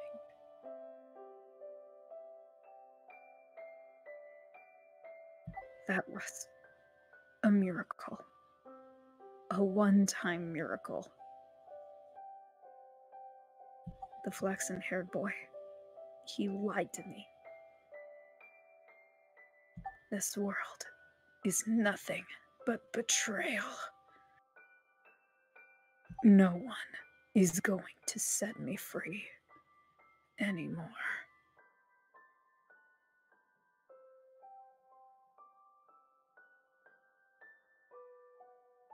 Actually,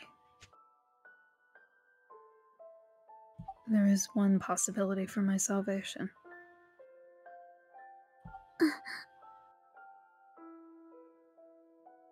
Perfect.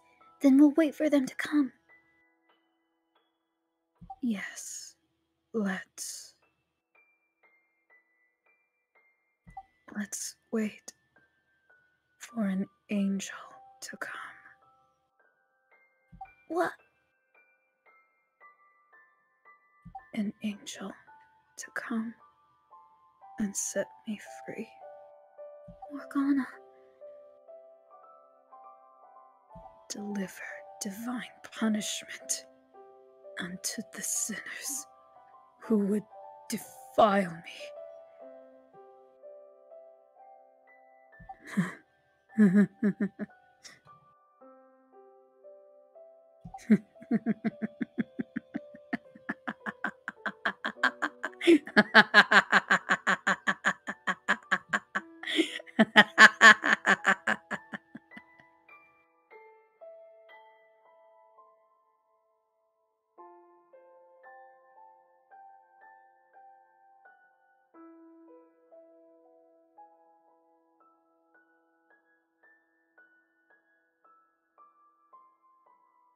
Morning, Maria. You're here bright and early. Hey. Yeah, not like I've got much else got on my plate. Well, aren't you quite the workaholic? You know, you're getting to be about that age where most girls would close up shop and settle down with a man or three. And you know, no man wants to get hitched with this kind of bitch. Fair enough. Most girls in this biz are rough around the edges, but you're rough and all the way through. Like how you got all up in a client's face the other day? Now that was a sight to see. But anyway, the blacksmith brought this for you. Hmm? Oh, that. I was planning to go pick that up myself. Special thanks for being such a faithful patron, he said. Never met another prostitute who regulars at the smithy. That's one heck of a hobby. Maybe so, but it's the only hobby I have. Not gonna lie, that's a little scary.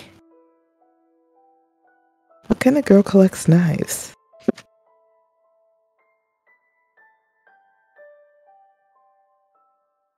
What kind of girl doesn't like something nice and shiny?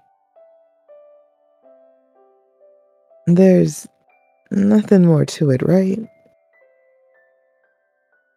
Just a collection, not for you to, like, use or anything. Like I said, they're shiny. When have I ever done a knife on any of you? Never, right? No, not to use them on us. The thought never crossed my mind. I know how much you care about us girls.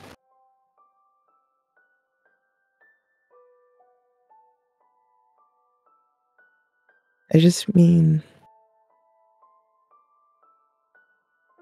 You're not planning to do anything, like, dangerous.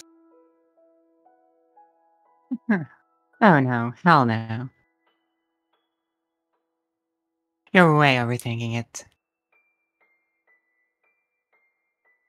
If you say so. It just looked like this one was made for a special occasion or something. You even had your name engraved in it. What's so strange about that?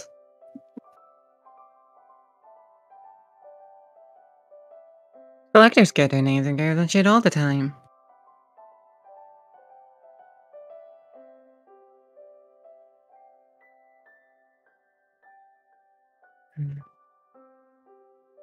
I once had an ex-mercenary for a client.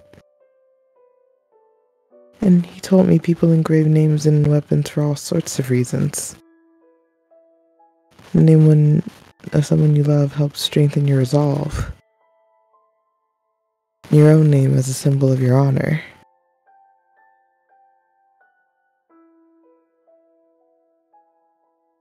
Is this for... How much honor does a dirty blah blah blah. How much honor does a dirty old whore like me even have? Like I said, it's just my hobby. I like shiny things, and that's all there is to it. Now hand it over.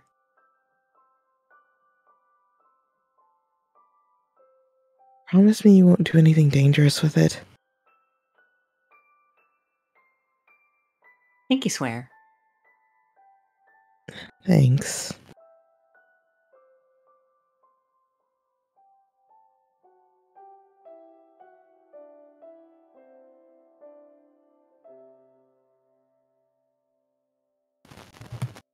Friend.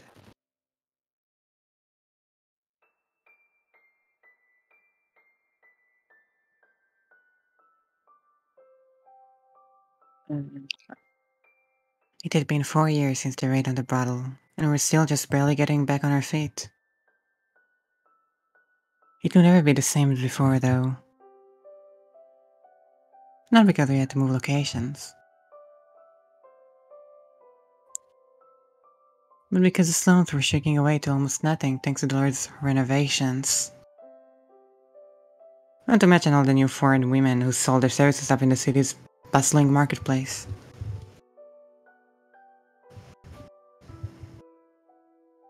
Most of our old regulars had taken their business there, and we weren't drawing in much in the way of new blood either.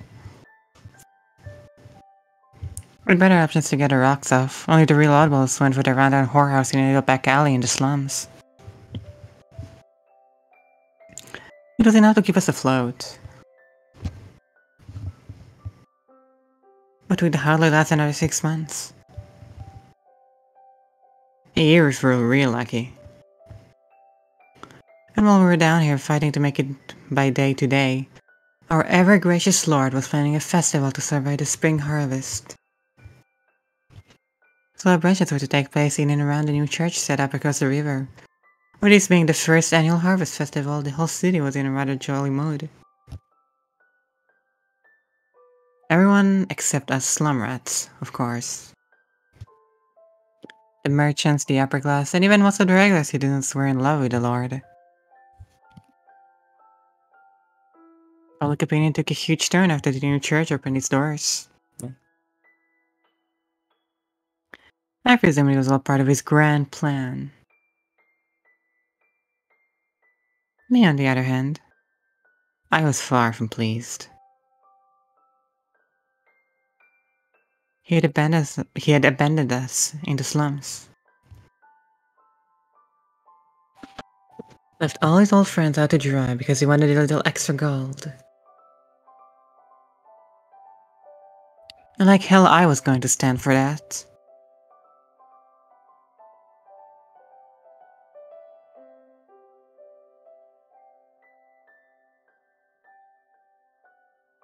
Word through the grapevine was that the Lord and his bodyguards spent a lot of time at the new church.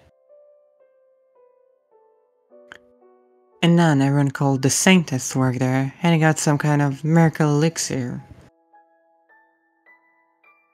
Assumed it was her that he had business with. But his business didn't matter so much as the fact that he was there. There was no way I was getting through the fortifications around his manor on the hill. But the church wouldn't be nearly as well protected.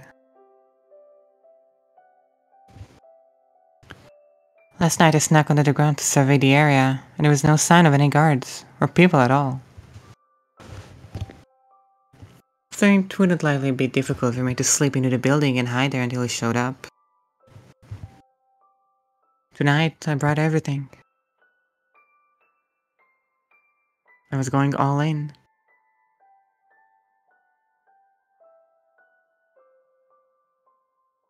These past 4 years, my feelings for him have been, well, mixed, to put it lightly.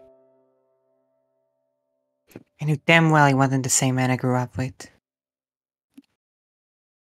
But the part of me deep down, I wanted to believe that the man was still there. But maybe he had some reason, and I just wasn't seeing it.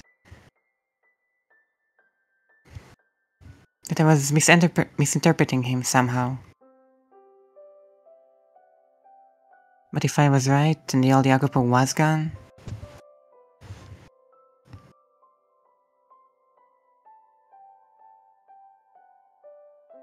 I would settle it once and for all tonight.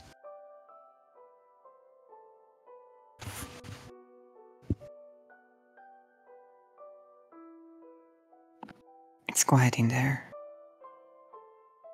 There's Loctite figures. Now with that out of the way, how do I want to get in? Could break a window. I'd rather not make that much noise though.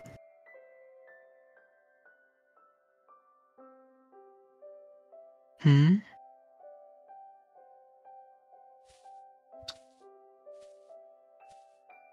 Now who do we have here? He's heading for the mansion. Maybe he's got a key. I was gonna bail if we run across anyone.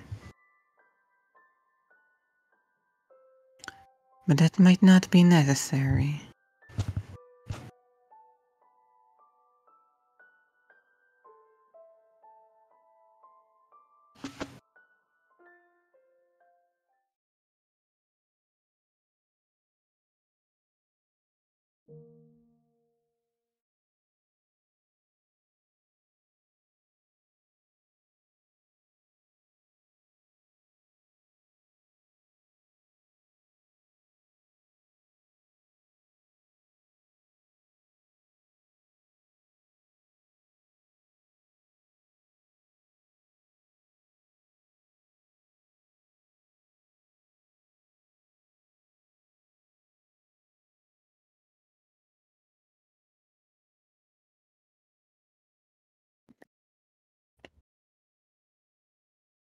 How much longer am I going to have to deal with this? And I can't believe he's holding a festival. He's got to be out of his mind.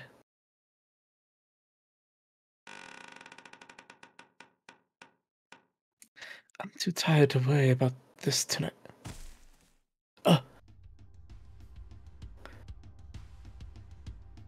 Don't move. What? Oh, and no squealing either. One peep and this little baby will carve you will carve your brand new mouth. Why? Who are you? Are you a thief? I don't want your shit. I just wanted to answer a couple questions. If you can do that for me, you get to keep your 30 in one piece. What do you want from me?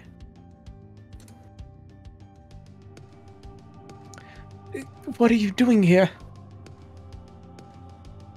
The Lord comes by here pretty often, right? I want to have a little chat with him. What?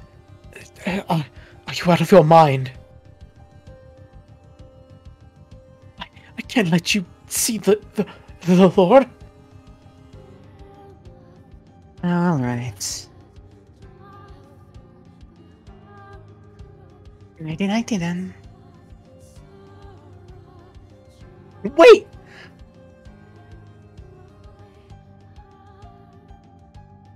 I'm not fucking around. I don't care who you are. If you're gonna cover for him, then say your prayers and curse your bad luck.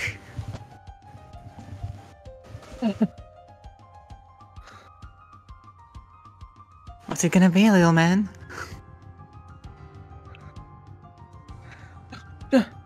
Don't hurt me, please! Where is the Lord? He's not here! Well, it was us knowing you. Slow down! He's not here now! But he'll be here at dawn! Is that so? I'm not comfortable saying any more out here. Someone might see us. It'll be safer if we go to my room. We can talk more there.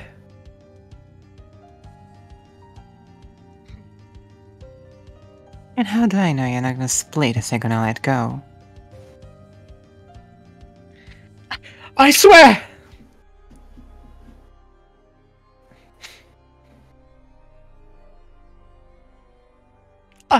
I don't know you either, but you're not here to just talk to the Lord, are you?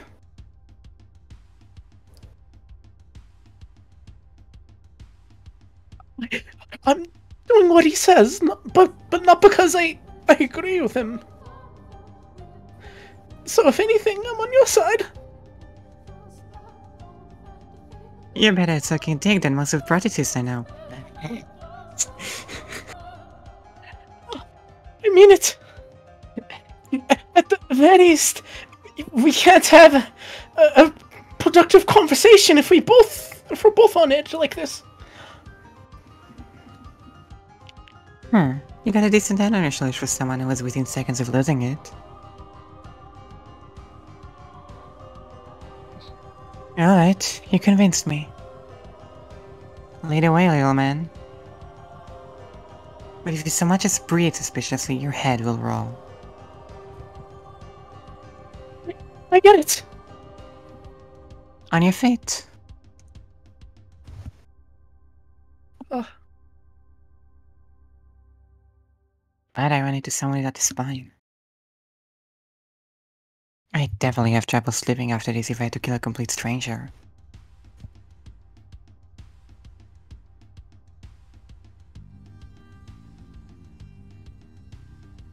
Well, well, nice looking room you got for yourself, little man.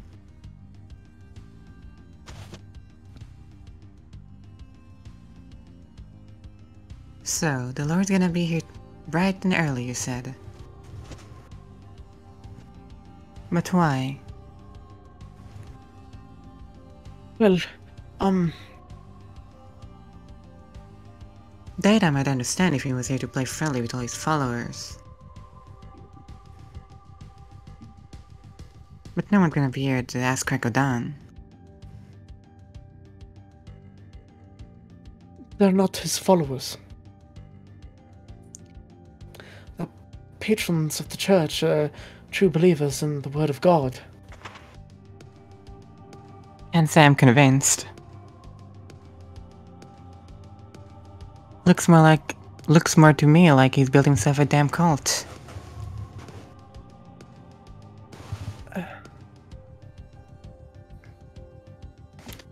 Now, my question?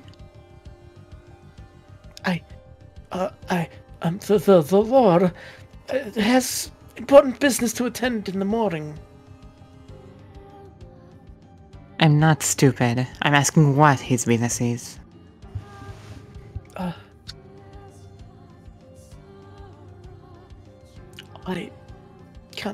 I can't tell you that. Only that he'll be here early in the morning. You think I'm just gonna take you at your word? Oh, I can't tell you why, but I promise he'll be here. It's really, really important, so just wait here till morning. So I sit on my thumbs, morning goes around, and whoosh, I'm never seen again. That sound about right? No! No! Then answer my question. What's he gonna be doing here so early? He's coming to check on some valuable assets. Say again? I help manage his assets. Not because I want to. He's threatening me. And what are these assets? It's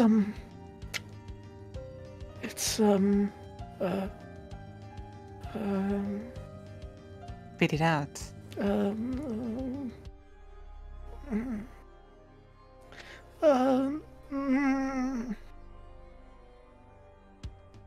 I can't. I really can't. Anything but that. What if I say I'll kill you if you don't? Right ahead.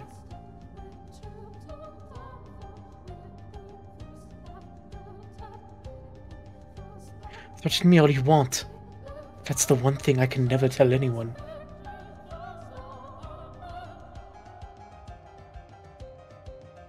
Guess they'll make it disappear if you spill? It's not my safety I care about. My sister. They'll kill my sister if I tell anyone.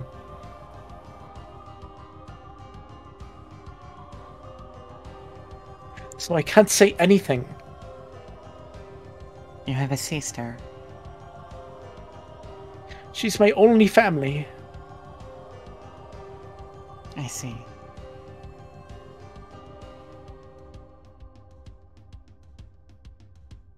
So the Lord's blackmailing you to help manage his assets. And as part of that, he's also holding your sister hostage.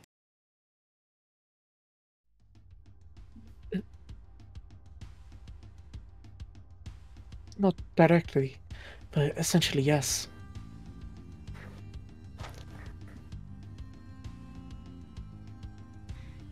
That sick, rotten fuck.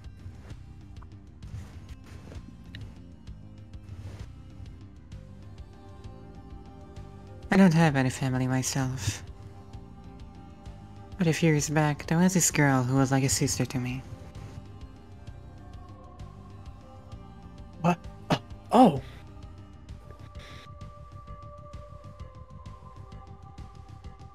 And he felt kinda the same way around about her. At least I thought.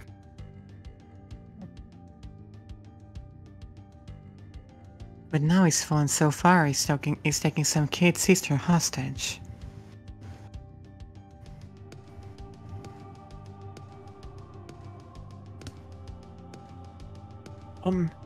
Maybe I'm reading into things, but do you actually know the Lord?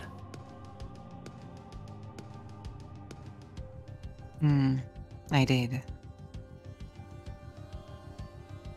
Like, a former mistress or something? Oh, hell no. We grew up together, believe it or not. What? So you used to be a noble? No, you dingus. I didn't think so. You didn't have to be so mean. You don't seem particularly dignified. Yep, just a dirty old whore here. Sorry to disappoint. What? Whoa! I never said that!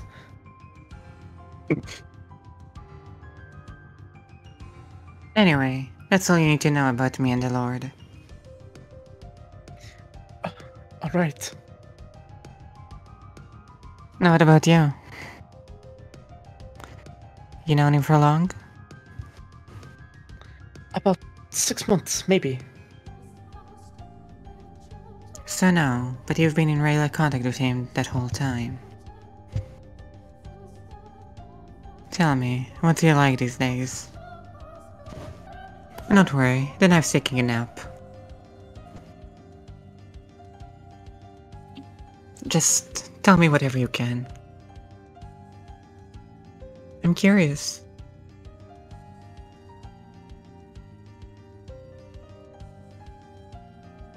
Hey. Don't know much, but alright. The only time I really see the Lord is when we meet up to check on his assets. We don't chat or anything like that. He always seemed to be in a foul mood. He gives me dirty looks whenever he sees me. Even though you're walking together. Like I said, I'm not doing it because I want to. I just wound up in this position. Go on. I can tell you this though. He's a monster. He's a cruel, evil, heartless man. No one with a conscience could do the things he's done.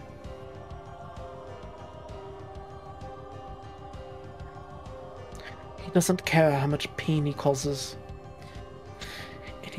And anyone who doesn't fall in line is eliminated. His reputation's improving because he's got the saints vouching for him. But it's all a load of crap. He's a villain and a tyrant.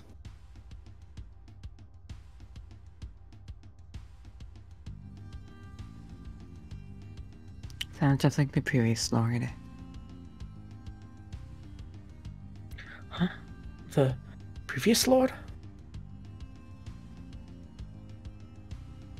You're not from around here, little man?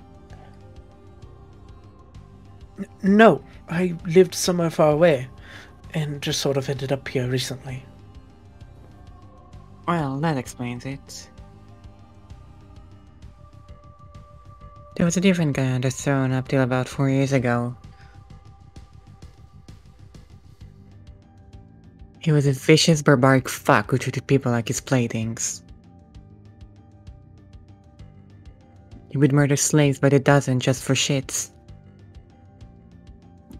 He did some very bad things to a little girl.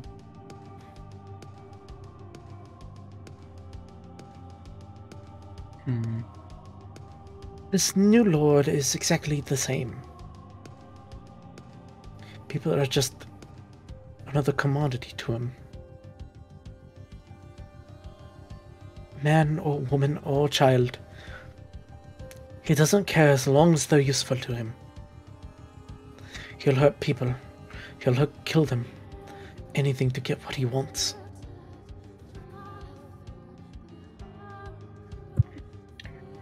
I got that impression. After everything I've seen and heard, was I honestly hoping? He'd tell me he wasn't as bad as the previous lord.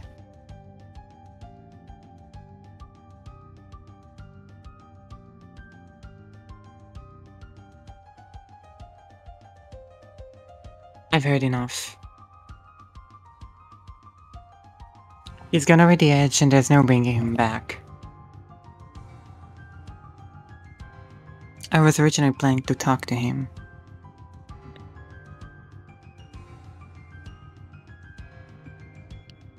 But it was never going to work. He's a lost cause. So what are you going to do?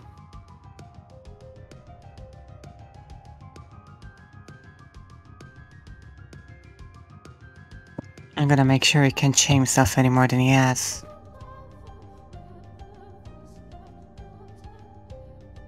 By putting an end to his miserable life.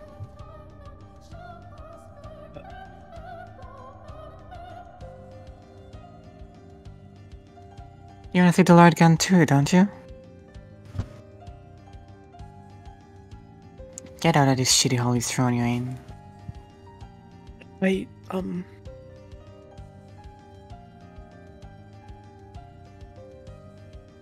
But if you do,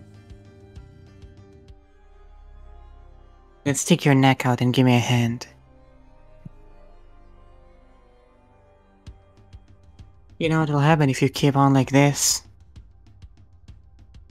Once your job's done, once he's done with you, you're gone.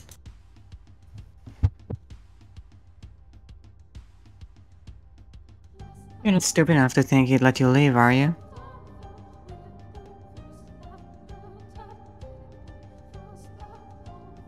What'll it be? You gonna go on being a obedient little bitch? Or you gonna give him what's coming?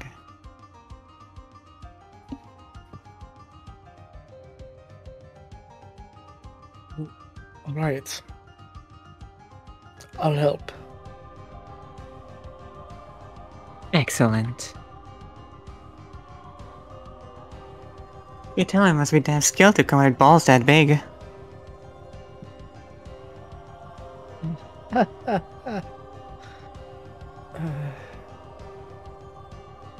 Honestly, I've been waiting 6 months for this. Someone to show up and give me a way out.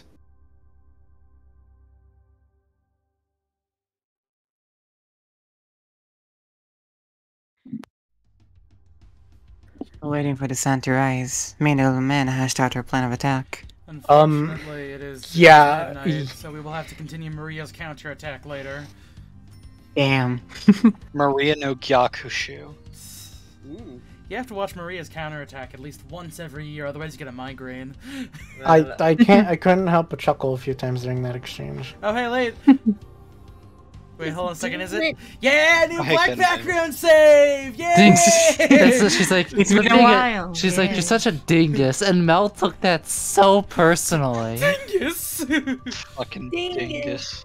I'm just imagining at the end of like Fata Morgana, his like Mel, his reincarnation is like, that bitch called me a dingus. Mel took more offense to being called a dingus than to her saying she sucks dick better than most prostitutes.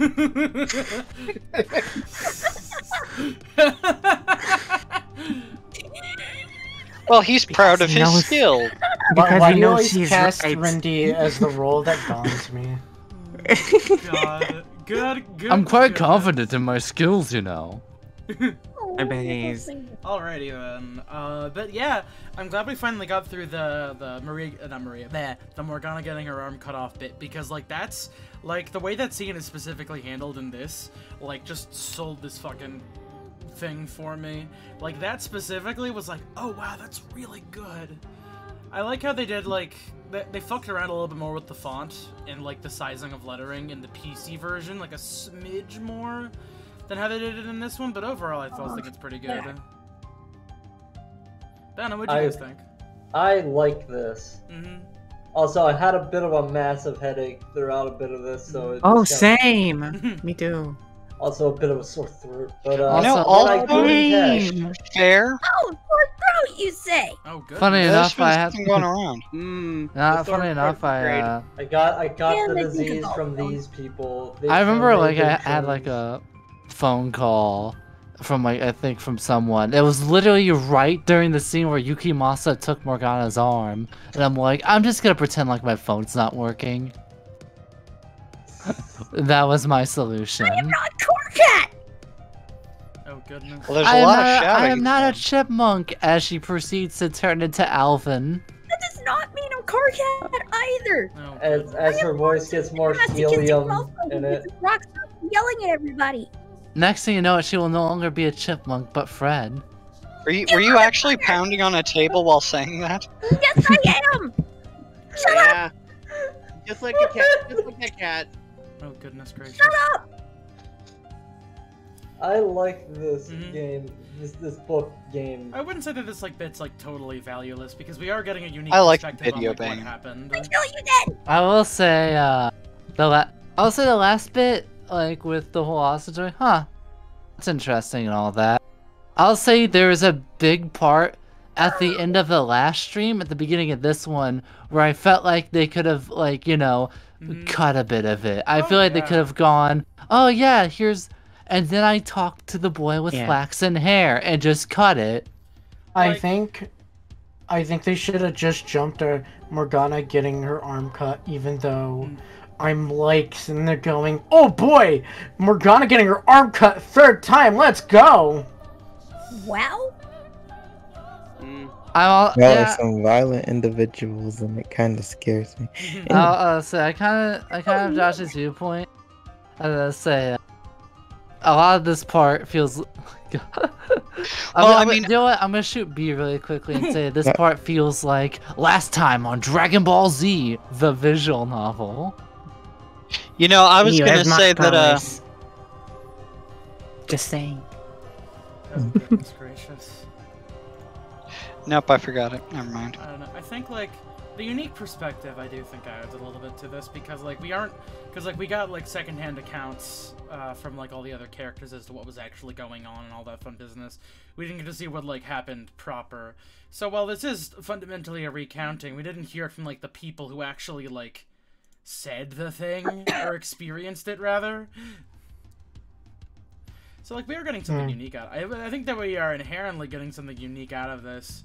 But I understand that it is a bit, it's a bit redundant. So you're saying it's a lot like Umineko no Nako Koroni by Ryukishi07. One may say adjacent. Not necessarily. And I think the problem is that, like, we went through it, like, from Morgana's perspective in the original, no? No. No? You had, like... No. Morgana's perspective was largely warped, and even more than that, you were getting it from a collection of other people's perspectives, one of which wasn't even Jacopo's full perspective, because it was like a Cliff Notes version. I could have sworn we went through it through Morgana's eyes, but like the whole thing with, like, Barnier and all that. There was a handful of scenes where you kind of had something similar to that. There was that time where Michelle was experiencing, like, life from Morgana's point of view for, like, a little bit. But generally speaking, you didn't really get, like, the full appearance at Morgana's perspective. You only heard things offhand from others. Also, boy, it would have been real funny, because there's a line where, like, Morgana, like, talks about, like, you know, giving a wink to Mel or some shit like that. And I'm like, if your Kropo saw that, he'd just cry and just die. Also, I mean, like, what is it? More to the point, the whole point of, like, the Michelle's wacky adventures in hell, essentially, was that it was talking more about, like, him trying to prove that maybe what is it? Morgana's perspective wasn't the best. So while she did kind of give her own account of it, it wasn't completely accurate because of a lot of it was very like scorn-filled and angry. Scorn. So like it's not exactly the same. I will definitely agree that this maybe is a little too long-winded in certain aspects, and they probably could have kept a lot of like the fully new content. But I don't think it's valueless. It's about like you get to learn a little bit more about the characters and what they were kind of going through. We wouldn't have gotten to be such good friends with Jiren. There's just something I find really funny because like it's just like how fucking your Kokopo fucking views Morgana anyways, like whatever, like we all agree like, oh, weird, right? But I just find it so funny that like so Morgana weird. doesn't show any interest like in Kokopo like that, right? At least it feels like from what I remember. But like it's not even like, but not to his level, like Yeah, honestly. like, and then like there's more like, I won't say like there's more like this right there. It's just like, oh, he's princely. There's just like a likeness to that, and it's like I just think in my head like you're being like. It's odd because like Morgana. The boy must die. Morgana definitely wants like a degree of like companionship and camaraderie, even though she kind of denies it. Especially when it kind of like you had that like Jacopo like dream sequence before where she was like, okay, she didn't really want the same thing as Jacopo, but she wanted like something out of that relationship, you know? Yeah, like a fucking. My mic still out of sorts? No, you're good. You're good. Yeah, you sound fine. The only thing I want to say about that, because I find it sad, question marks, whatever, is in that little section where she's like, thinking of Mel, of like saving her from that weird Yukimasa situation, like she's wanting the same things that Jacopo kind of was offering, but the whole "I'll take you far away" nonsense. So like, yeah. Oh yeah, that's right. You know, I had this like a little bit of a revelation in regard to this particular bit that I mostly came up with on the spot when I was having a conversation with B about some of the stuff that happens in this. And you can kind of take Jiren as a parallel. Jiren and what's his name's Barnier's relationship almost kind of like parallel to like some of the stuff that happens with Jacopo and Morgana to a certain degree, which is kind of nifty. Like it's the exact opposite of what he wanted to happen, but he ends up using a girl to get an advantage, and then it ends up biting him in the ass in the end.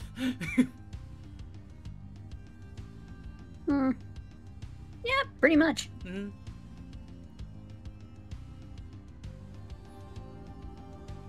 Jacopo.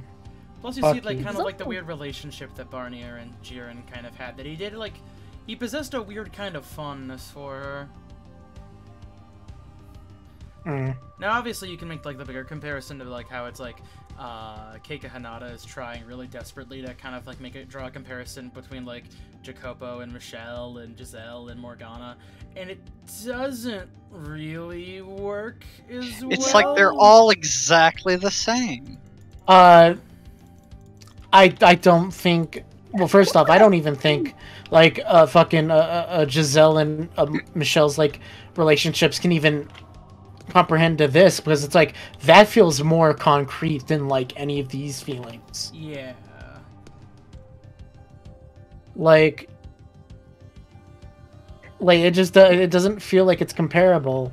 Additionally, I guess it's a little bit comparable, but like I'm gonna be real, like the fucking Lord still like, I still feel like the Lord is like way like, I don't think there's much to compare there other than like it's people gaining affection for taking someone in, I guess. What about the Lord? The Lord. Fucking Barnier. Yeah, I'm just wait. It's So not original Barnier. It's not I a know, particularly strong parallel. I just missed the thing that Joshi said. I think I misheard.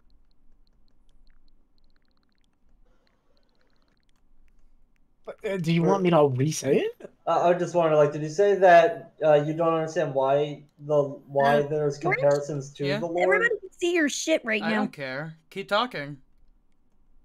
He's Alright. got an individual membership for 5 more years. Anyways, Wait, problem that's is sick. that the problem is that like they're just not comparable. You got it. Like they have like the smallest amount in comparable, but I feel like maybe like. Well, I think that's Barnier's like craziness getting to him. I think it's like him bottling up everything. He's getting paranoid. He's Well, no, I'm talking about the fact that there's a comparison between Jacopo and Morgana to Lord Bonnier and fucking dancer girl. I forgot how to say her name. Jiren. Jiren. I didn't You know can this argue one. that there's a little bit. Justin just brought it up. Oh, I'm not saying it's like a hardline theory. It's just something I kind of thought about because there's certain similarities in like their fates and how they kind of intertwine almost, and how Not that you're in AC. and how you know They're like, both very self-sacrificial. yeah, and how like well no, it's more just kind of like about how like they both ended up to a certain degree taking advantage of a girl to further their own ends, and in the end they meet relatively similar fates, having the people revolt against them.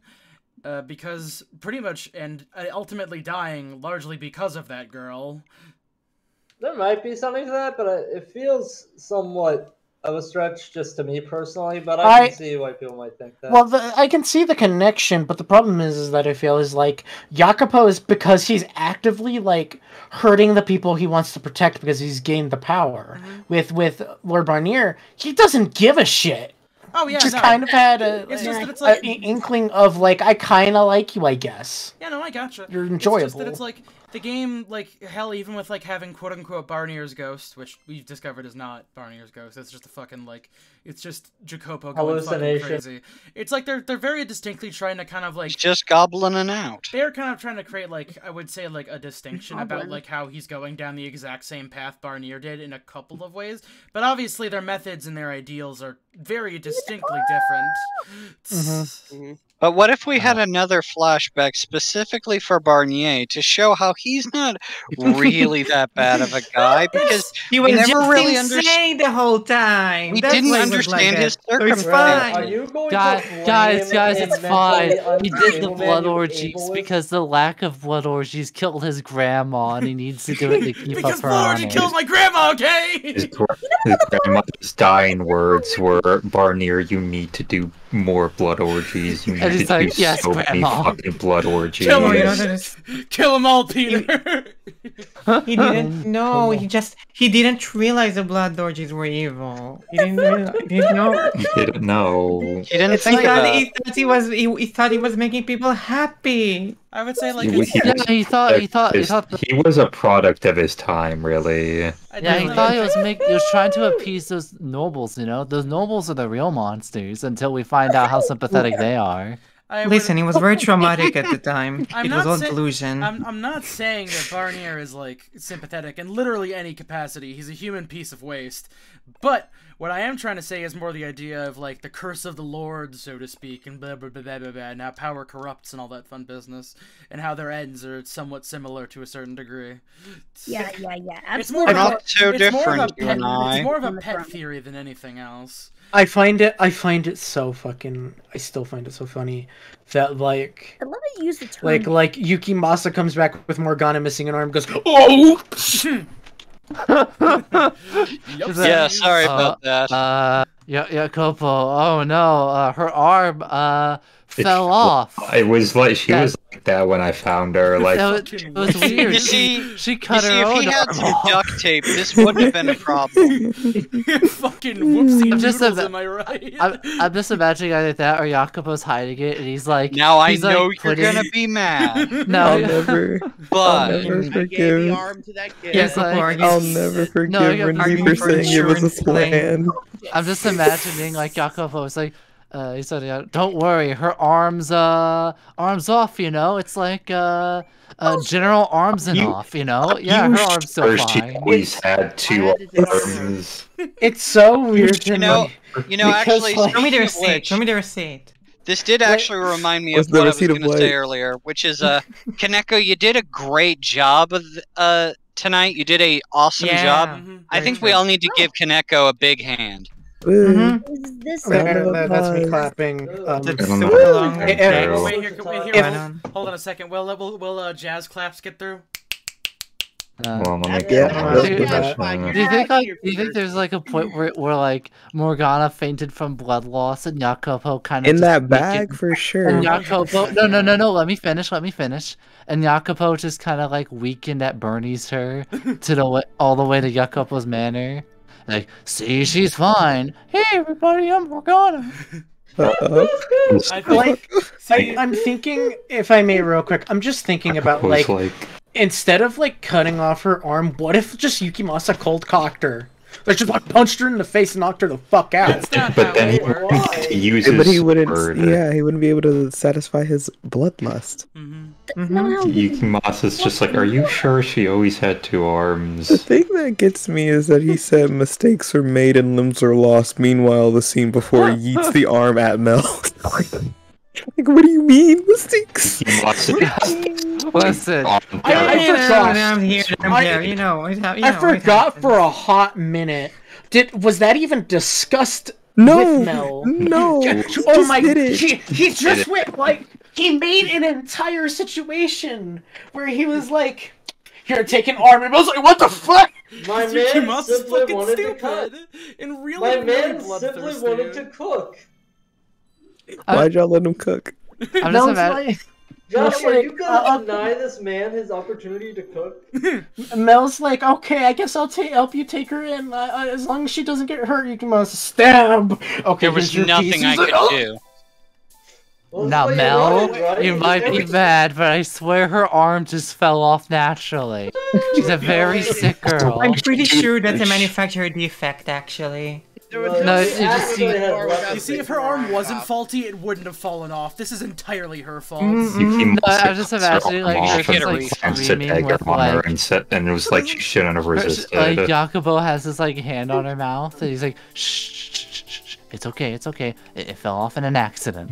As he's like, has his hand over her mouth, and he's like actively shushing her. Listen, she refused to put her hand down. Okay, I had no choice. Jacopo doesn't stab her. He felt very threatened. Yukimasa doesn't let the evil voices in his head make him go womp womp. Listen, Jacopo, your guards kill unarmed civilians. Why can't I? The only thing I have to say is fucking Yukimasa is so goddamn funny, and I realize that Justin hasn't read Reincarnation, so when we revisit this. Oh, when man. we revisit this, it's gonna be so fucking funny. Yukimasa. Yeah. Oh my god. Now I'm really looking forward to it. Wait. I just realized something. At the end of the original, wasn't Yukimasa like a businessman? He was a carpenter, or was he a mechanic or something? I was gonna say. Of course, he loves cutting shit up. I was gonna say, I thought he was like a business guy. I was gonna say, wait, he's a butcher in a small town. Also, for the record, I think Jacopo would have let his evil Max thoughts win and go womp womp when something bad happens. I hate Jacopo, this fucking bitch. He said, I fucked up. Now let me continue to fuck up. Jacopo went like, I'm gonna let my demons out. Jacopo was like, my hands are covered in blood. What am I gonna do? Not gel my hair back with the blood of my enemies? Jacopo literally had. We'll finish it.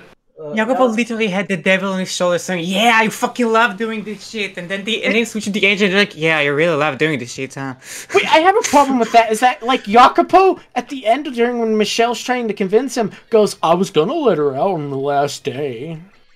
Mm-hmm. Well, I mean, that's so it's a sick twist of fate. He changes his Does mind. that mean he goes, oh man, I was being edgy. I should let Morgana go. Oh no!